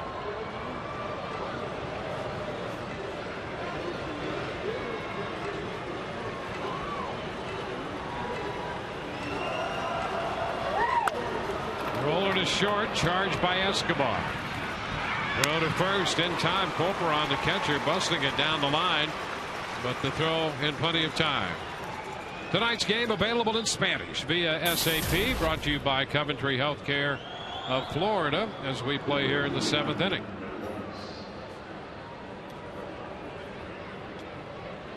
David Price has thrown only 8 pitches out of the zone, 57 total pitches. 49-8 his breakout. I mean, look at that.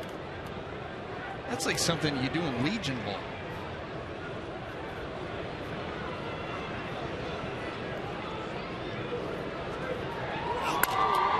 And a pop by Wallace, and Price near the third base line makes the catch. 2 gone. A heads up there by David Price. He realizes that pop-up doesn't have enough on it. Going to be a tough run for Longoria. So he immediately takes charge. Watch this. Already realizing. Takes a peek and says, no, I got it.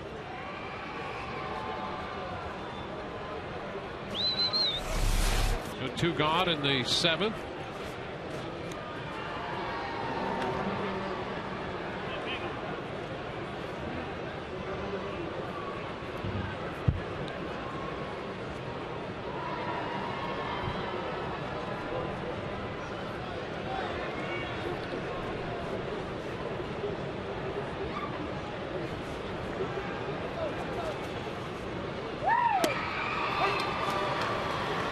Strike to Matt Dominguez.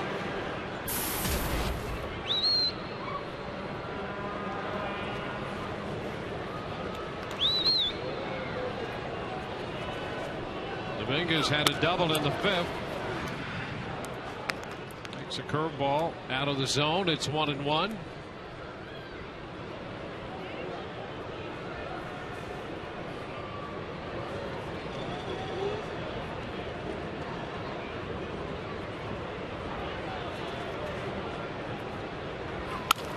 Hot shot to third beneath the glove of Longoria and into left.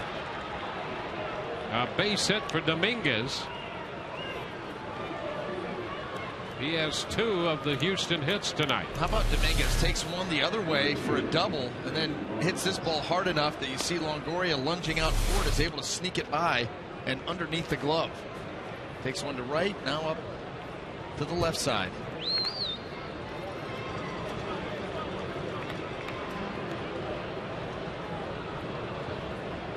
Here's Brandon Barnes. Barnes made that great catch in center field on the ball hit by Jose Molina in the bottom of the 6th.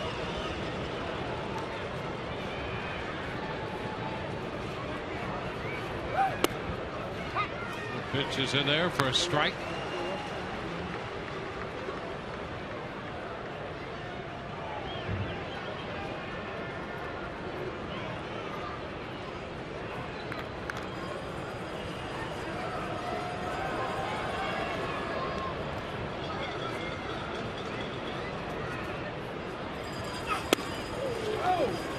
Price still with just 63 pitches here, 2 outs into the 7th. He's had 3 very low pitch count innings. In the 2nd, he made only 6 pitches, 7 in the 3rd, and just 5 in the 6th inning.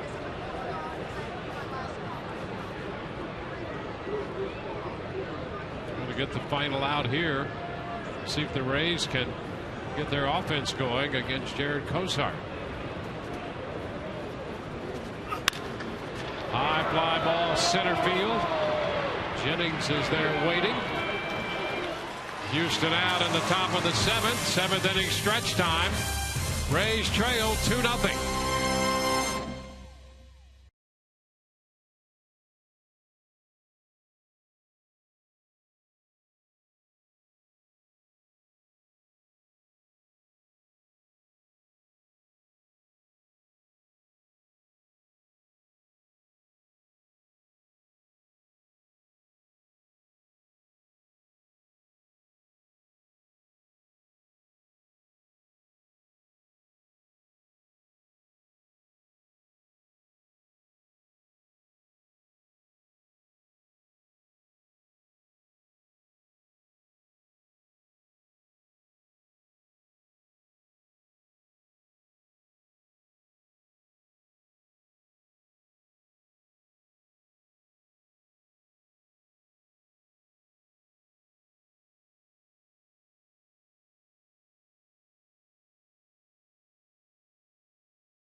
Inside Tropicana Field, we go to the bottom of the 7th inning.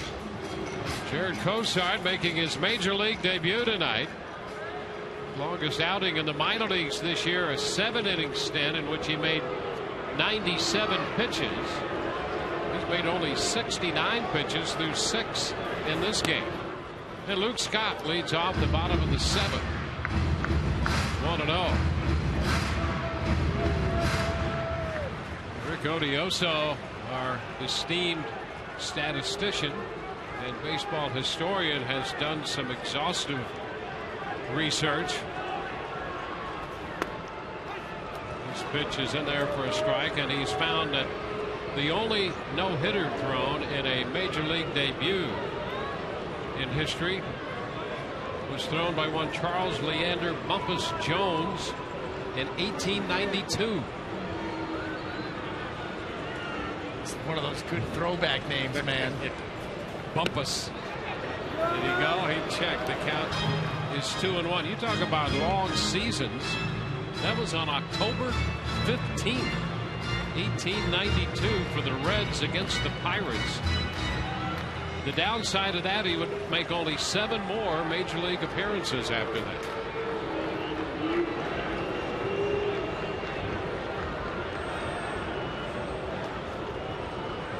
The last game of the season that year, October 15th. Ground ball short. Elmore shaded toward the middle. And Scott is out number 1 in the 7th. Bumpus. Bumpus sounds like something you don't want to come down with. Really? I'm down with a bad case of bumpus. Yeah. Bedridden with bumpus. Yep. Running a high temperature. Here's Ben Zobrist. October 15th. When does so would they have just one playoff series? They didn't have the World Series. Though. Or I mean, something they had to have it, or they just crowned champion. 1892. They're playing with rolled-up socks anyway. Such a disdain for history. Only to be funny. 1-0 the count to Zobrist. To strike, and it's 1-1.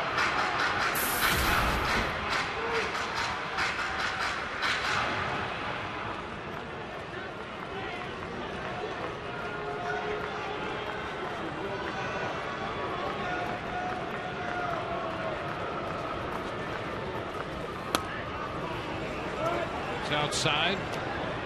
2-1. This has been quite a debut for young Jared Cosart. Complete command. He has been in complete command.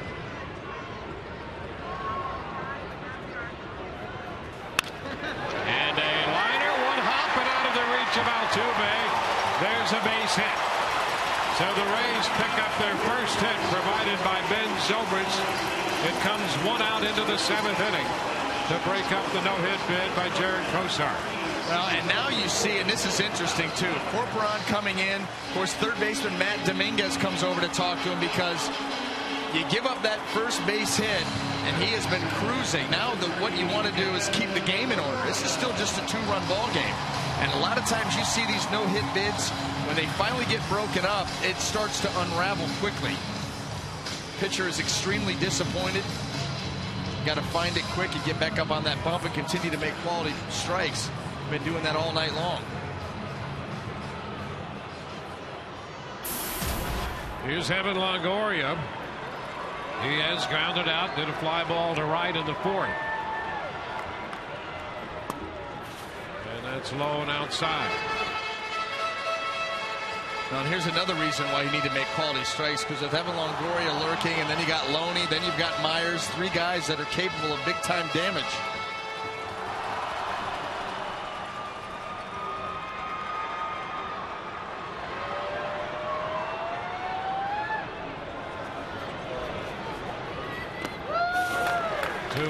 And I think the last 2 misses here by Cosart have been his 2 worst misses of the ball game. And Altuve comes in from second base to spend a little bit of time with him now. Yep.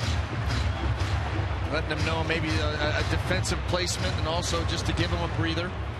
Try to let him take time to gather his thoughts. You can see Altuve upset that he didn't get to them. Hit by Ben Zobrist, but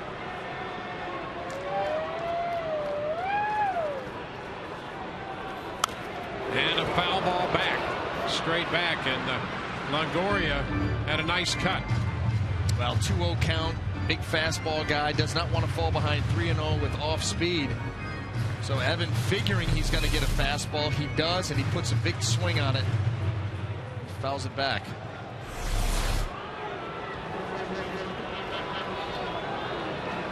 One on, 1 out. Rays down by 2. Ground ball 3rd. Dominguez to Altuve and over to first. Cosart gets the 5-4-3 double play, and the Rays are out in the 7th. 2-0 Houston.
Tampa Bay Rays and may not be reproduced or retransmitted in any form.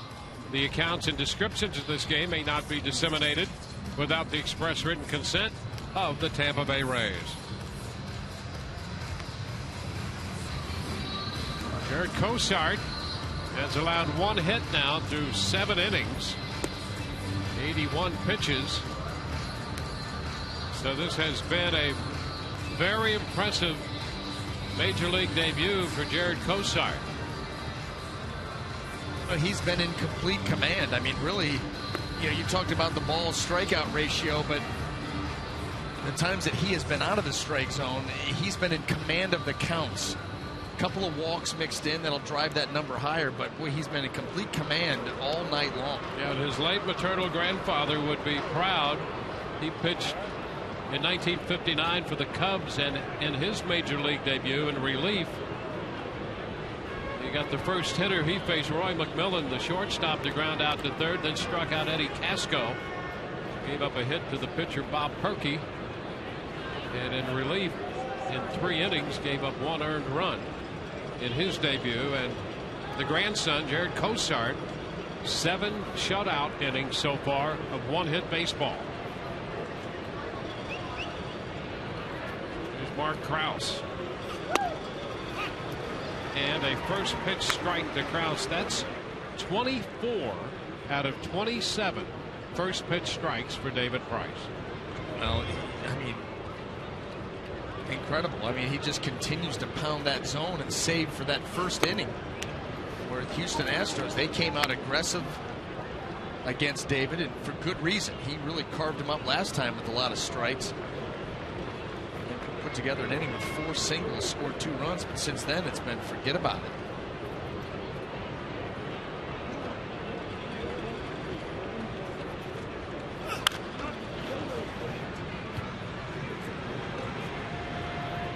One and 2. Here's a little perspective for you. The year Cosart graduated from high school, the Rays were working their way to the World Series in 2008. How about that? Yeah. and like you had mentioned early on, I mean, this was a 38th rounder. Didn't come the ballyhooed top pick in the nation. 38th, it became a mega prospect rather quickly. Escobar throws out Krause. 1 away in the 8th.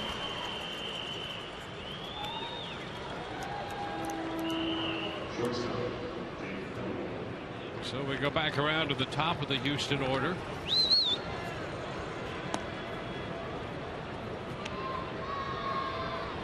Gilmore. He singled to start the game, and that led to the first run. Gilmore and Carter have scored the runs, both driven in by the catcher, Carlos Corporal.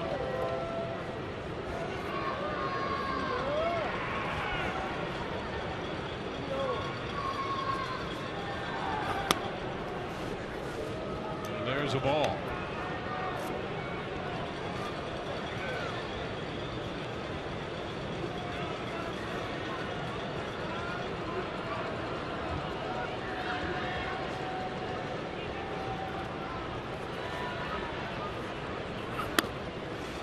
Two and nothing.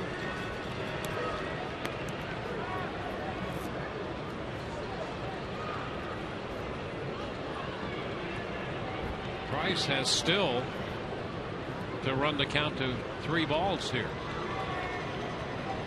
Behind Elmore, 2-0. So here he is, 7 1/3 into his 3rd start since coming off the DL, and has had only 1 3-ball count. Ground ball through the middle, base hit into center. Elmore has his 2nd hit. Second baseman, Jose Altuve. That will be Jose Altuve.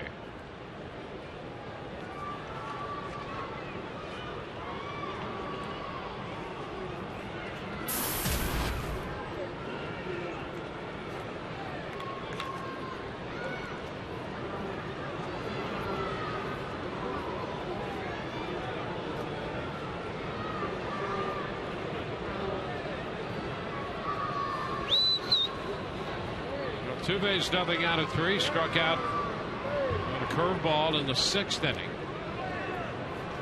1 of 3 Price strikeouts. Runner breaks from first. Pitch is a strike, and the throw is a strike right on the bag. And Zobrist put the tag on him as soon as he received the throw from Molina. You know, Molina does not that he doesn't have a strong arm, but he doesn't show it off. What he does is get rid of the ball quickly.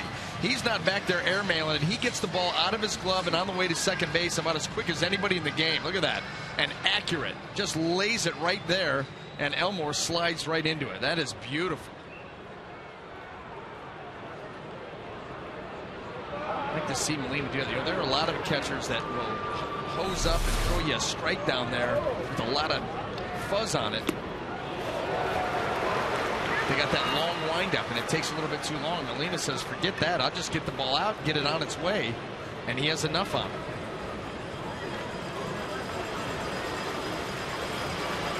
Two strikes the count to Altuve.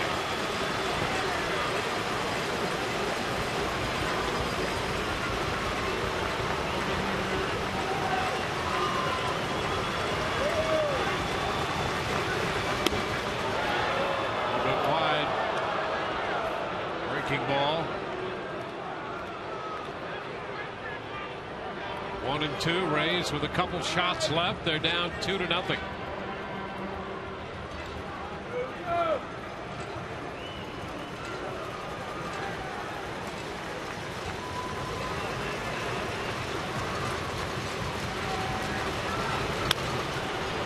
Reaches out, sends it into right, and there's Myers. He got a nice jump. Makes the catch to haul it in. Bottom half of the 8th coming. 2-0 Houston.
Bottom of the 8th inning against Jared Cosart, who through 7 innings tonight has allowed the Rays only 1 hit, couple of walks. James Loney will open the bottom of the 8th for the Rays.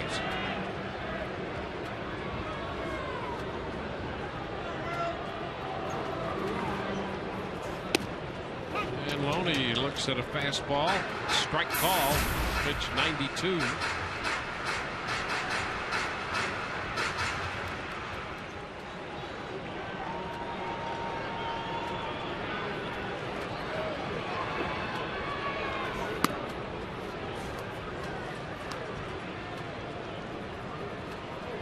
Cosart walked Jennings to open the 4th. He walked Myers with 1 out in the 5th. Gave up a 1-out base hit to Zobrist in the 7th. That's it. Well, then after the disappointment of giving up that base hit and falling behind Evan Longoria, he's able to come right back, get a ground ball double play to get out of the inning. The only time the Rays have had a man as far as second base was Jennings when he swiped second in the 4th.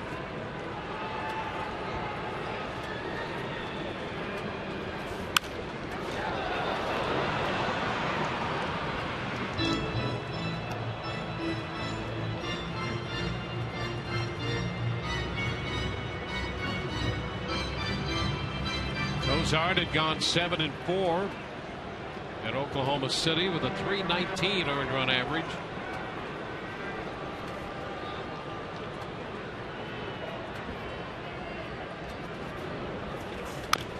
And a foul ball off Loney's foot.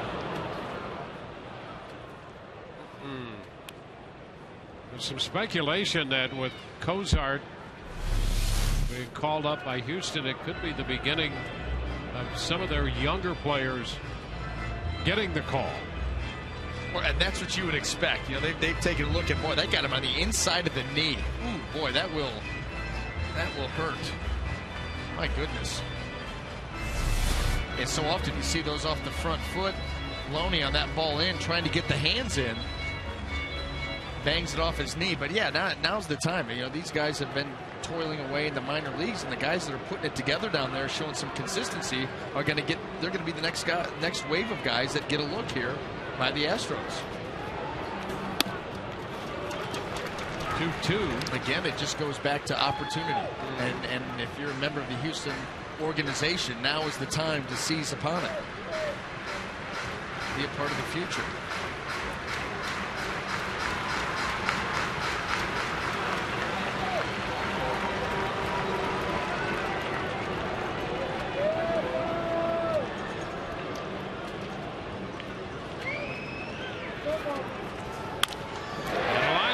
A base hit into right for Loney.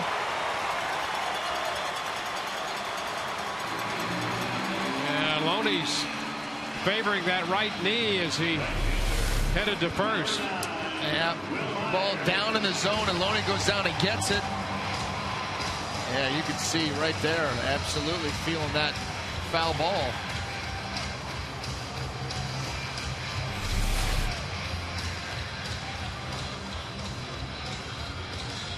Yeah, he wants to test it by running up the right field line. Paul Harker's going to come out to take a look at him.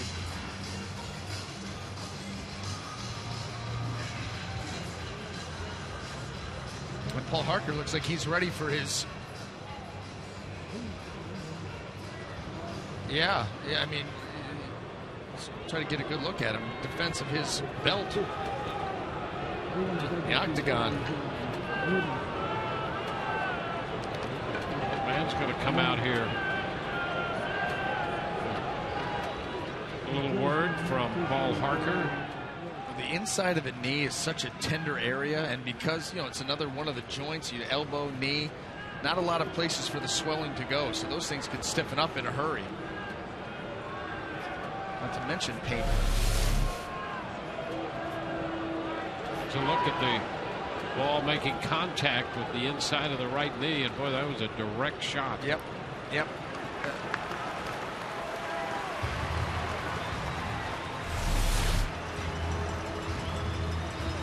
Well, you can see how much discomfort he is in, and yet he was able to finish that at bat, line a base hit into right.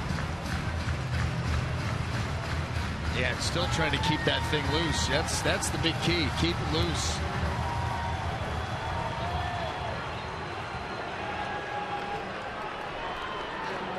There's Will Myers. Pitch outside. Well, the decision also involves Loney being able to run as quickly as he can. Yep. In this situation where the Rays are down by 2, it's late. We're in the bottom of the 8th. And Jared Cozart, if he wanted to, probably could go out of the windup because he's not going anywhere.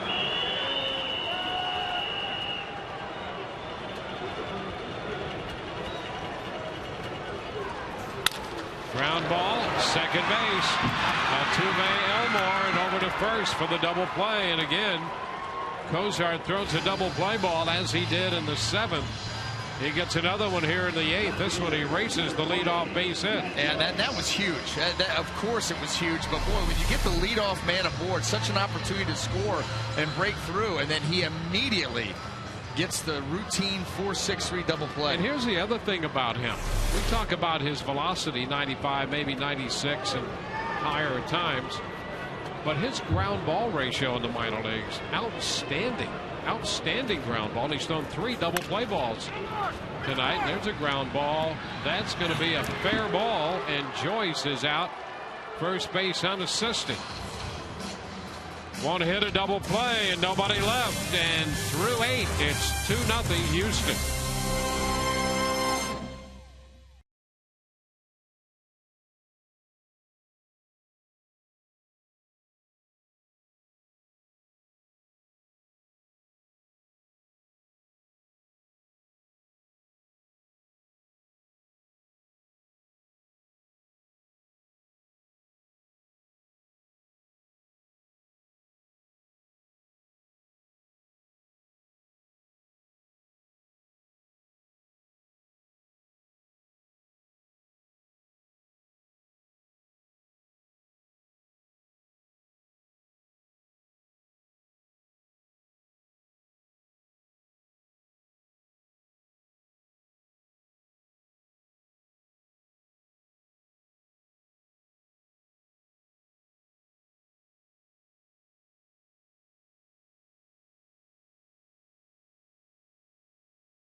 Go to the 9th.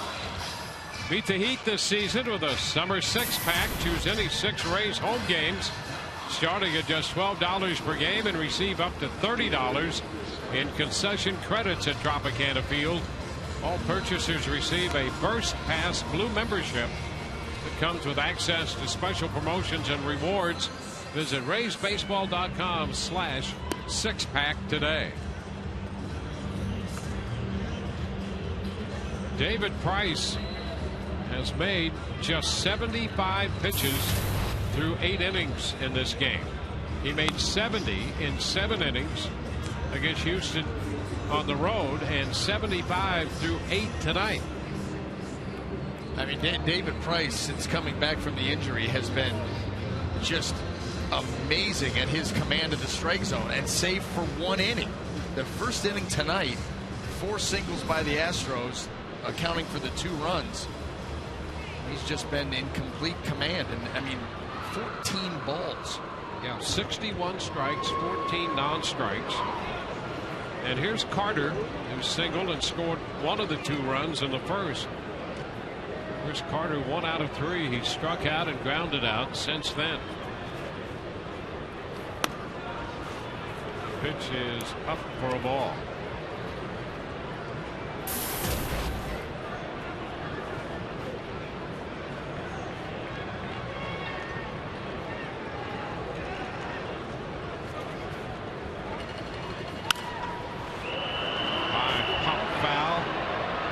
Stands. The first 3 times through the order, 27 men he faced. 24 first pitch strikes out of the 27 hitters. That sets you up well for success. You jumping right out there and having a count in your favor. Some guys are able to pitch better behind the count than others, but boy, does it help 0-1. 0-1, then you can start to go to work. Fly ball into left. Joyce coming in. It's 1 away.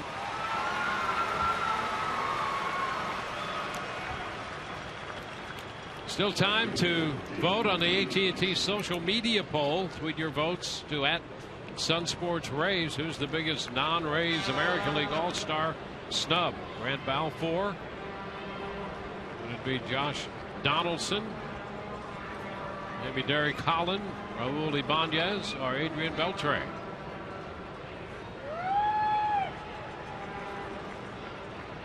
J.D. Martinez.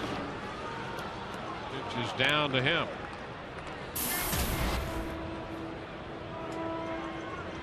Rays down by 2. Baltimore batting in the bottom of the 7th, leading the Blue Jays. It's 8-3 Orioles over Toronto. Red Sox play on the coast in Oakland tonight. 1-1 to count. J.J. Hardy hit his 16th home run of the year in that Baltimore game. A 3-run shot. Minnesota and New York. They're rain delayed at Yankee Stadium. No score in the bottom of the 4th. That's been that way for a while. 1-2 now on J.D. Martinez.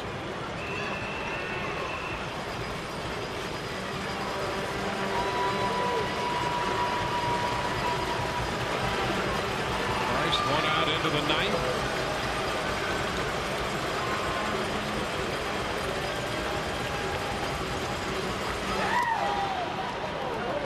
Two.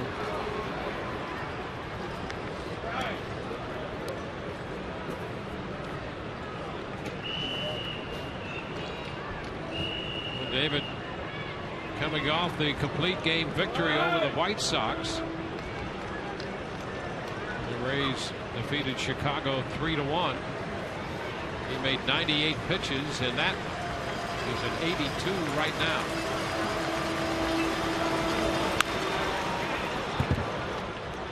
Still 2-2 to Martinez. Fewest pitches in a complete game for the Rays. James Shields in May of 2008 made 92 pitches in a complete game.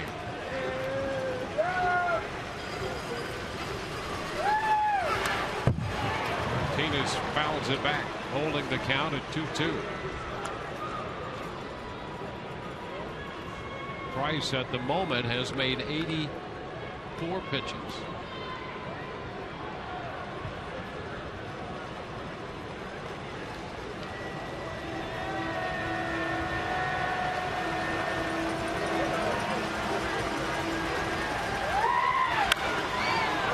A popper on the right side. Ben Zobrist. 2 gone. Bases empty, 2 outs for Carlos Corporon.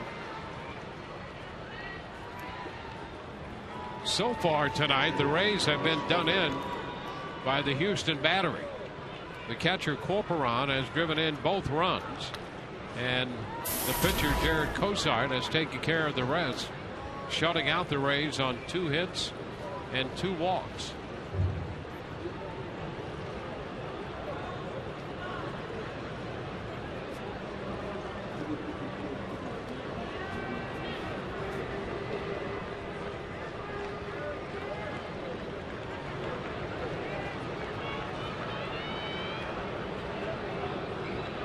I think going up to the plate and facing David Price, it would be wise to have a clear line of sight. Yeah, for a number of reasons.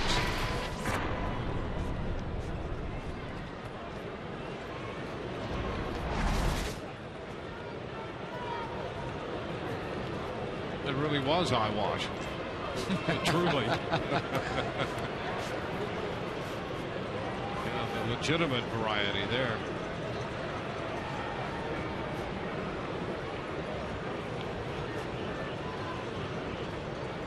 So Price ready, so is Corporon. And the first pitch strike.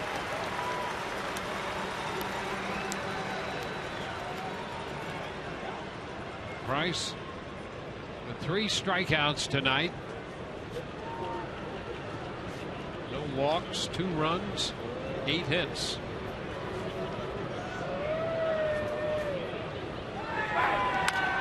Fly ball short center.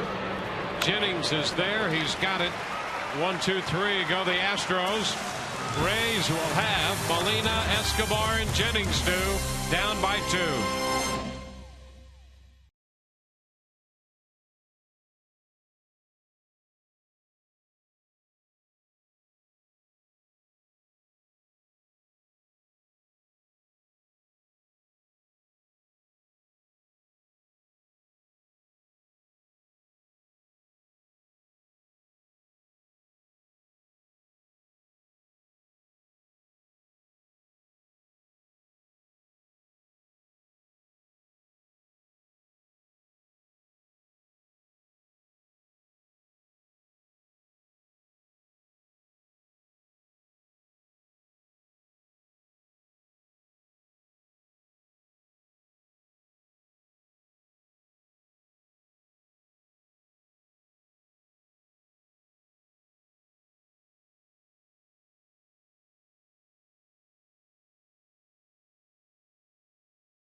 Here at the Trop. Hey, don't forget tomorrow on Rays Live, presented by your Gulf Coast Honda dealers, we're going to talk about Luke Scott. Boy, how he has heated up, the adjustments that he has made at the plate.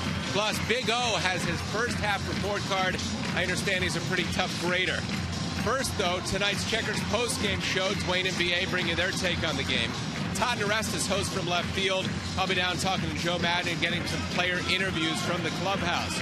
So let's get 3 quick ones here, and then we'll see you on the postgame show. Guys. Well, that's the game plan. Let's see what the Rays can do in the bottom of the 9th against Jared Cosart.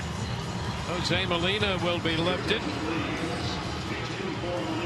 Kelly Johnson will pinch hit to open the bottom of the 9th. The Rays did not have a hit until Zobrist singled with 1 out in the 7th. Loney single to lead off the 8th. And here's Johnson to hit against Cosart. First pitch is wide. A ball to no strikes. 8 innings for Cosart. Last time he pitched 8 innings, and the only other time in his pro career he was pitching for the Clearwater Threshers.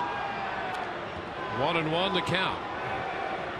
Interestingly enough, against the Charlotte Stone Crabs in May of 2011. 2 balls and a strike. He steps off the mound. That's one thing that they've also stressed with him.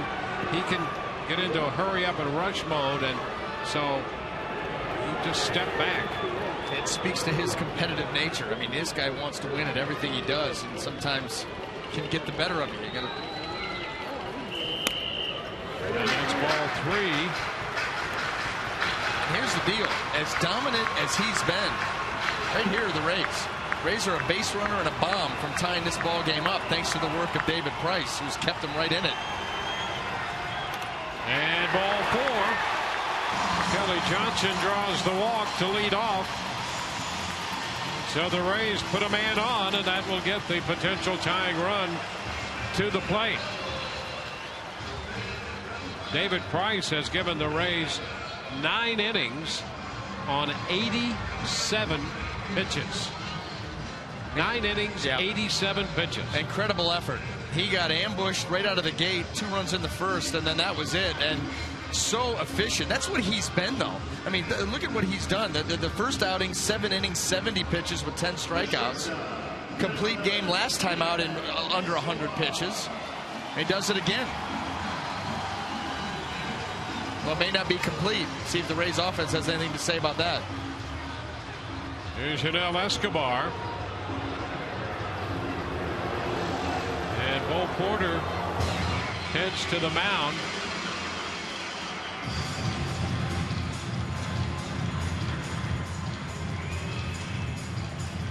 The young manager out there with the young right-hander.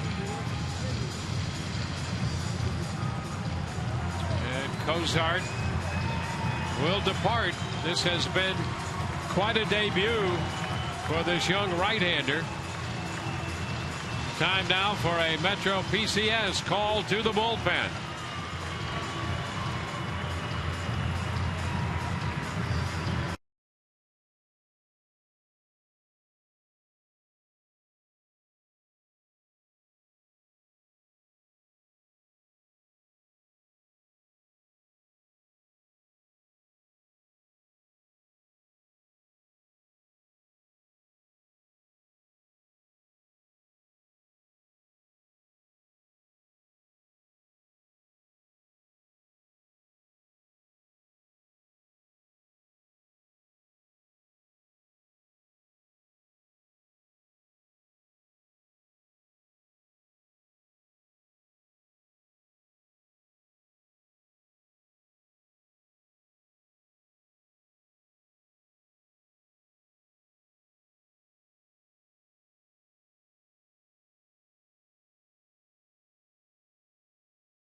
Knocked out of the game by the Rays. He leads 2-0.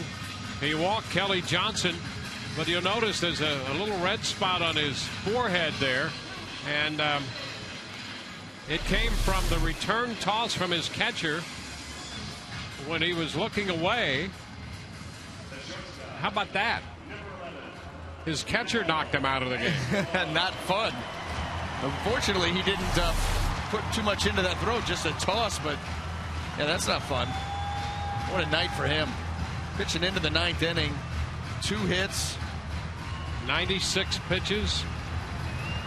Matching David Price pitch for pitch, and up to this point has been just a little bit better. So Jose Veras takes over on the mound with a runner at first. Yunel Escobar in the box.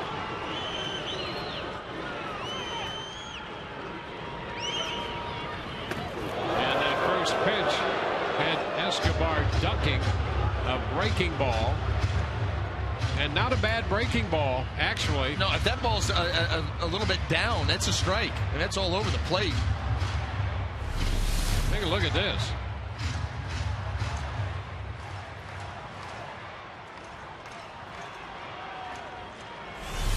Tells you right there how tight the spin is on that hook.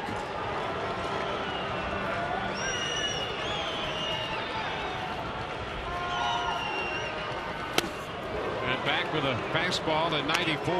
Yeah, and Yunel Escobar coming unglued. He was looking to tie the ball game up right here.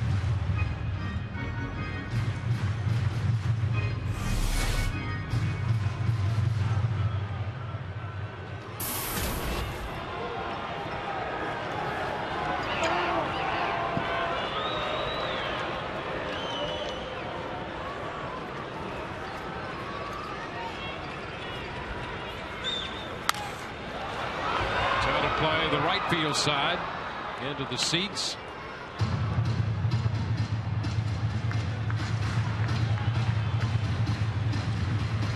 Kelly Johnson walked as a pinch hitter.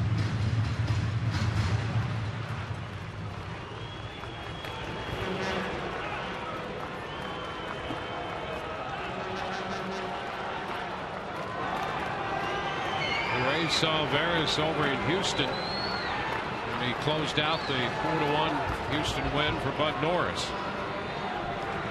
Picked up his 17th save in that outing.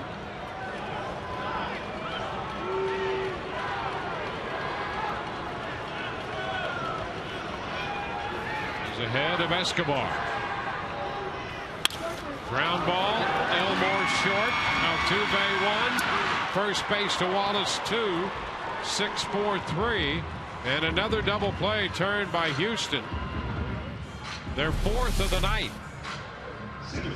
Now, of the routine variety. I mean, 6-4-3, about as easy as you can get. You've seen that all night long. These Astro pitchers, Cosart for the most part, now Veras. They get into a trouble with the base runner and make a quality pitch and get a 2-for-1. And as a result of that, the Rays have left only one man on base tonight. The pitch catches the outside edge with the curveball.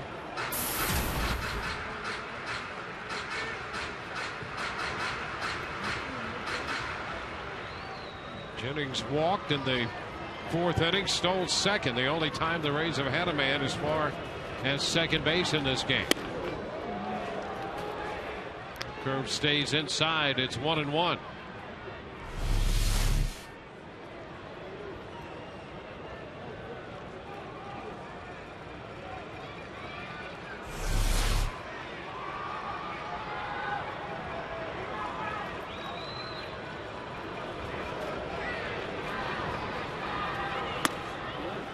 Ball again stays in. As we mentioned, David Price has made only 87 pitches.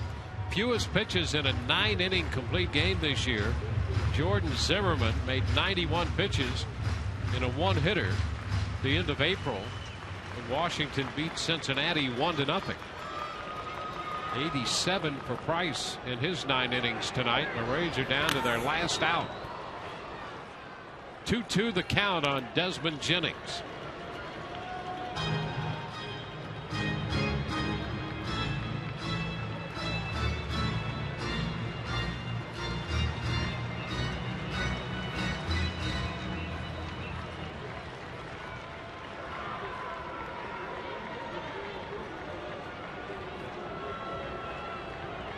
The 2-2. Ground ball to short. Elmore up with it. Throw to first and safe at first base. Wallace couldn't come up with it to close it out.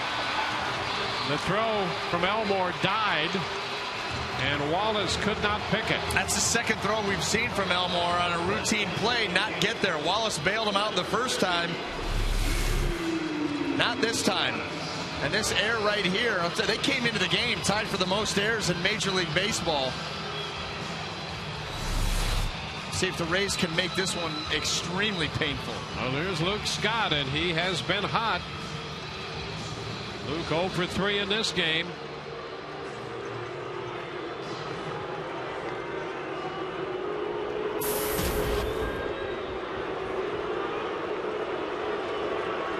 Scott pinch hit against Veras over in Houston and grounded out pitcher first. Hitting against him here tonight, and the pitch is a strike.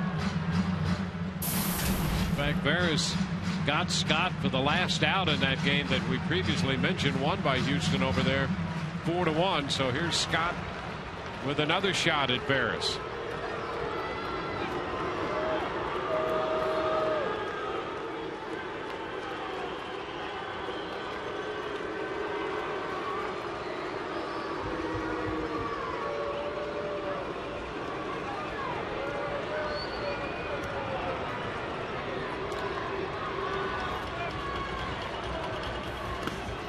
Low. 1-1. So with 2 outs, the Rays are still alive on Elmore's throwing error. Scott hit one a mile yesterday in the wrap-up game of the Minnesota series.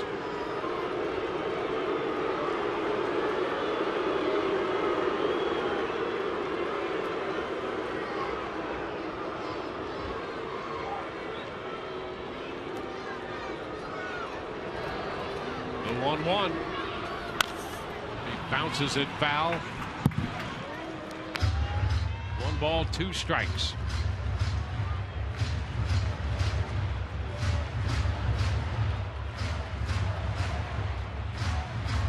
Orioles continue to lead the Blue Jays 8-3, bottom of the 8th in Baltimore. Rays batting down to their last out in the bottom of the 9th. David Price looking on from the dugout.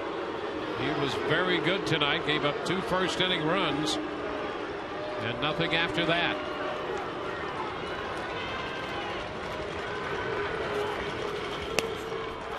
There's ball 2.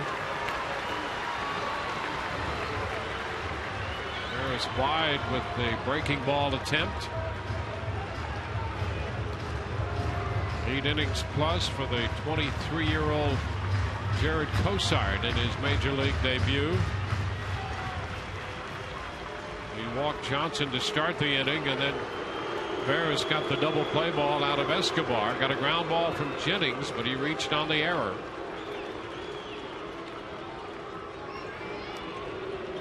The 2-2 to Scott. Down and in. Jennings takes second in difference. So it's a full count.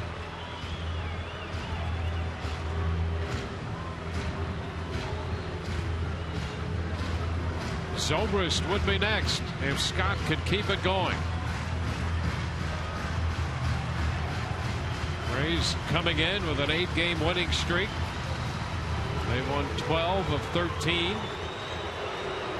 And in that stretch, they've averaged a little over 5 runs a game. No runs tonight.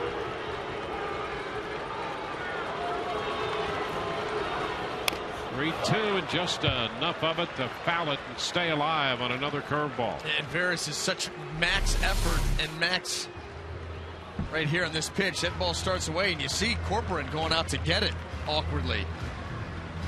And then trying to get back into the zone. Well, he really can spin the breaking ball.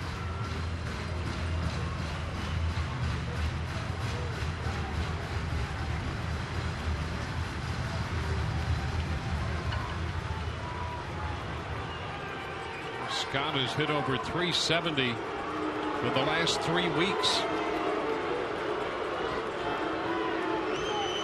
He's battling Veras.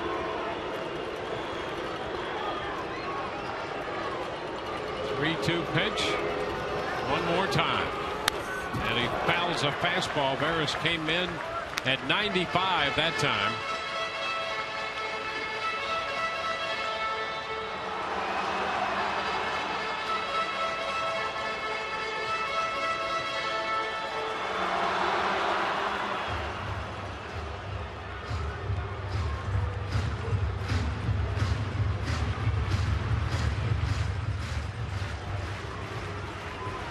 Jennings at second base for the second time tonight.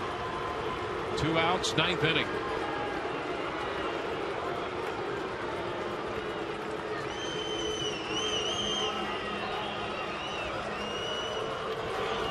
And a line shot up the right side, gonna be foul. He got around on the fastball, pulled it foul. Out of play.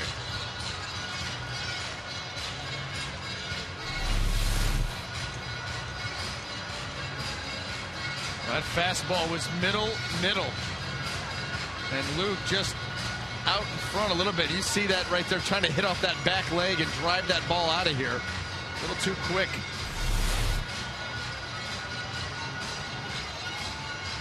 So Veras and Corcoran talk it over again on the mound.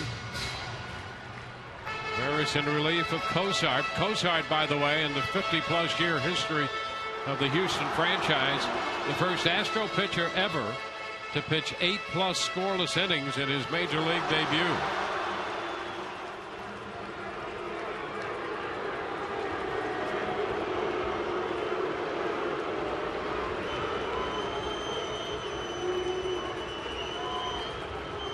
An 8-pitch battle so far. Here comes the 9th pitch. Veras to Scott. And a liner into center. Base hit. Here comes Jennings in to score. And it's 2-1. Boy, Luke Scott battled. And on the 9th pitch, he drives in the run. The Rays are still in business. But what an at-bat. What an at-bat by Luke Scott. Fouled off some tough pitches. Then he gets a breaking ball here and stays on it, through it, and gets it up the middle. Rays claw to within 1.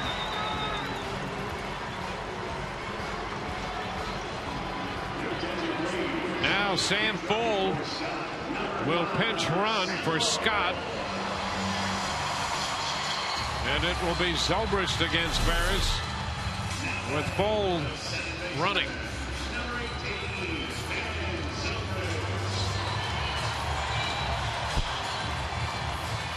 Ben got the first Rays hit off the Astros rookie right-hander when he singled with 1 out in the 7th. So he's 1 for 3. Fuld back in at first. Zobrist had a big hit here on Wednesday. A walk-off. Here he is in the bottom of the 9th inning tonight.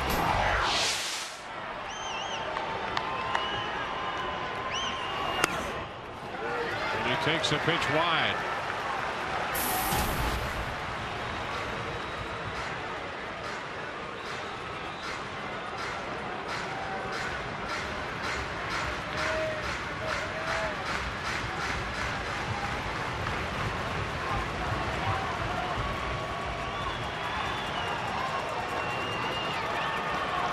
Fuld with a lead and a move to first.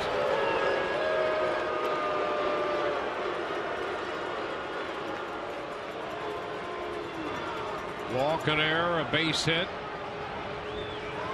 in the inning. The error with 2 outs gave the Rays a chance. They've turned that into a run.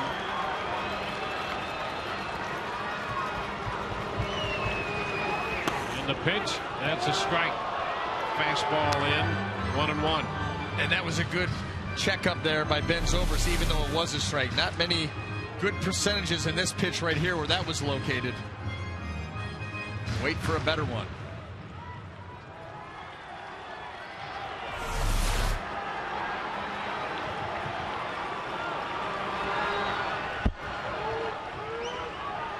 Pulled again away from the bag. He's going. The pitch out. Base hit into center field. Fuld going to go to third. Barnes up with the ball in center, and they're going to hold Fuld at third. First and third with 2 outs. Sam took a peek to see where that ball was going to wind up in center.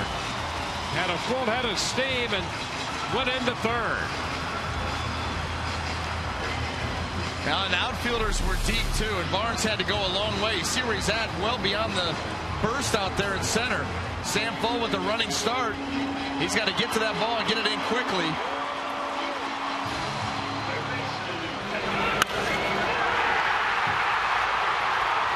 Made a nice turn of that bag, and not easy to do as he had a straight line to second. Able to quickly make the turn, get to third, and how about this situation? It's a ground ball to short. This game should be over. Yep. The Rays have followed the error with a hit from Scott. Base hit from Zobrist. And they'll get Evan Longoria up here. 3 for 3 in his career off Jose Veras. And he takes a first pitch, a curveball, strike 1.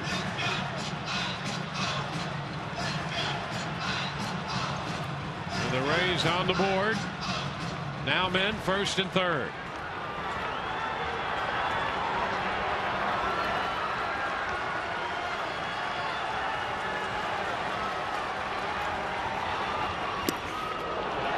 Thrown outside. Corcoran out there to make sure he was in front of the curveball. Yeah, you've got to be ready for that. Veras, that's a big weapon for him, especially against right-handed power hitter like Evan Longoria. Corcoran's got to anticipate that ball potentially in the dirt. and be active back behind the plate with the runner 90 feet away. The 1-1. And that's in there. Stand with a curveball. 1-2. This one he starts in off the plate, breaks it right to the inside corner. Boy, what a tough pitch that is. Yeah. And the ball comes out of the hand. It looks like it's coming right at you. Tough to pull the trigger.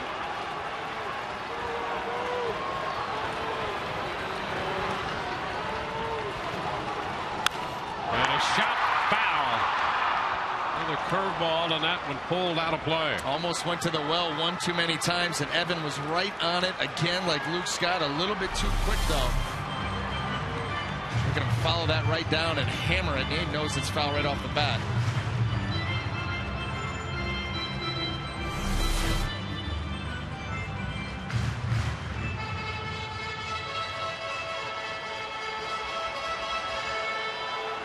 Rays have scored an unearned run with 2 outs.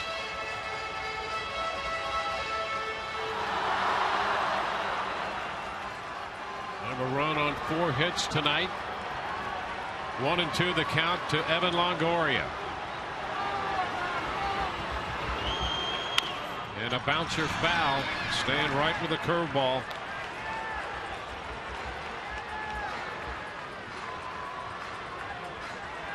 Well, Evan hit the home run yesterday. His first extra base hit in 47 at-bats. His 18th home run of the year when he and Scott went back-to-back.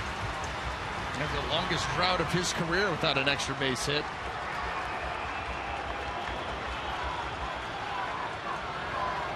Here's the 1-2.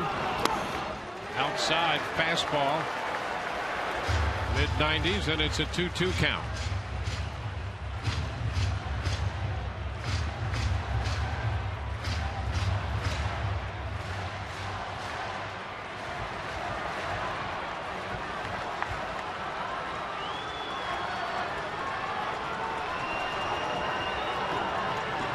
The 2-2. There goes Zobrist. And strike 3 called. Fastball on the outside corner at 95. A called third strike ends this game, and it's 2-1 Houston.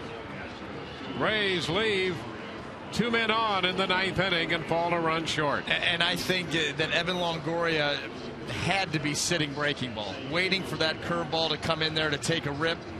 Very rarely you're going to see him take a fastball for a called third strike. But I think after the previous one, he went right back to the breaking ball, and this one able to catch that outside corner at the top of the zone. There it is on the outside edge. Boy, I'll tell you, Veras made some great pitches. That curveball for strike 2, and then the call third strike. Cozart will get the win. Price suffers the loss. 2-1 the final. Back with the totals in a moment.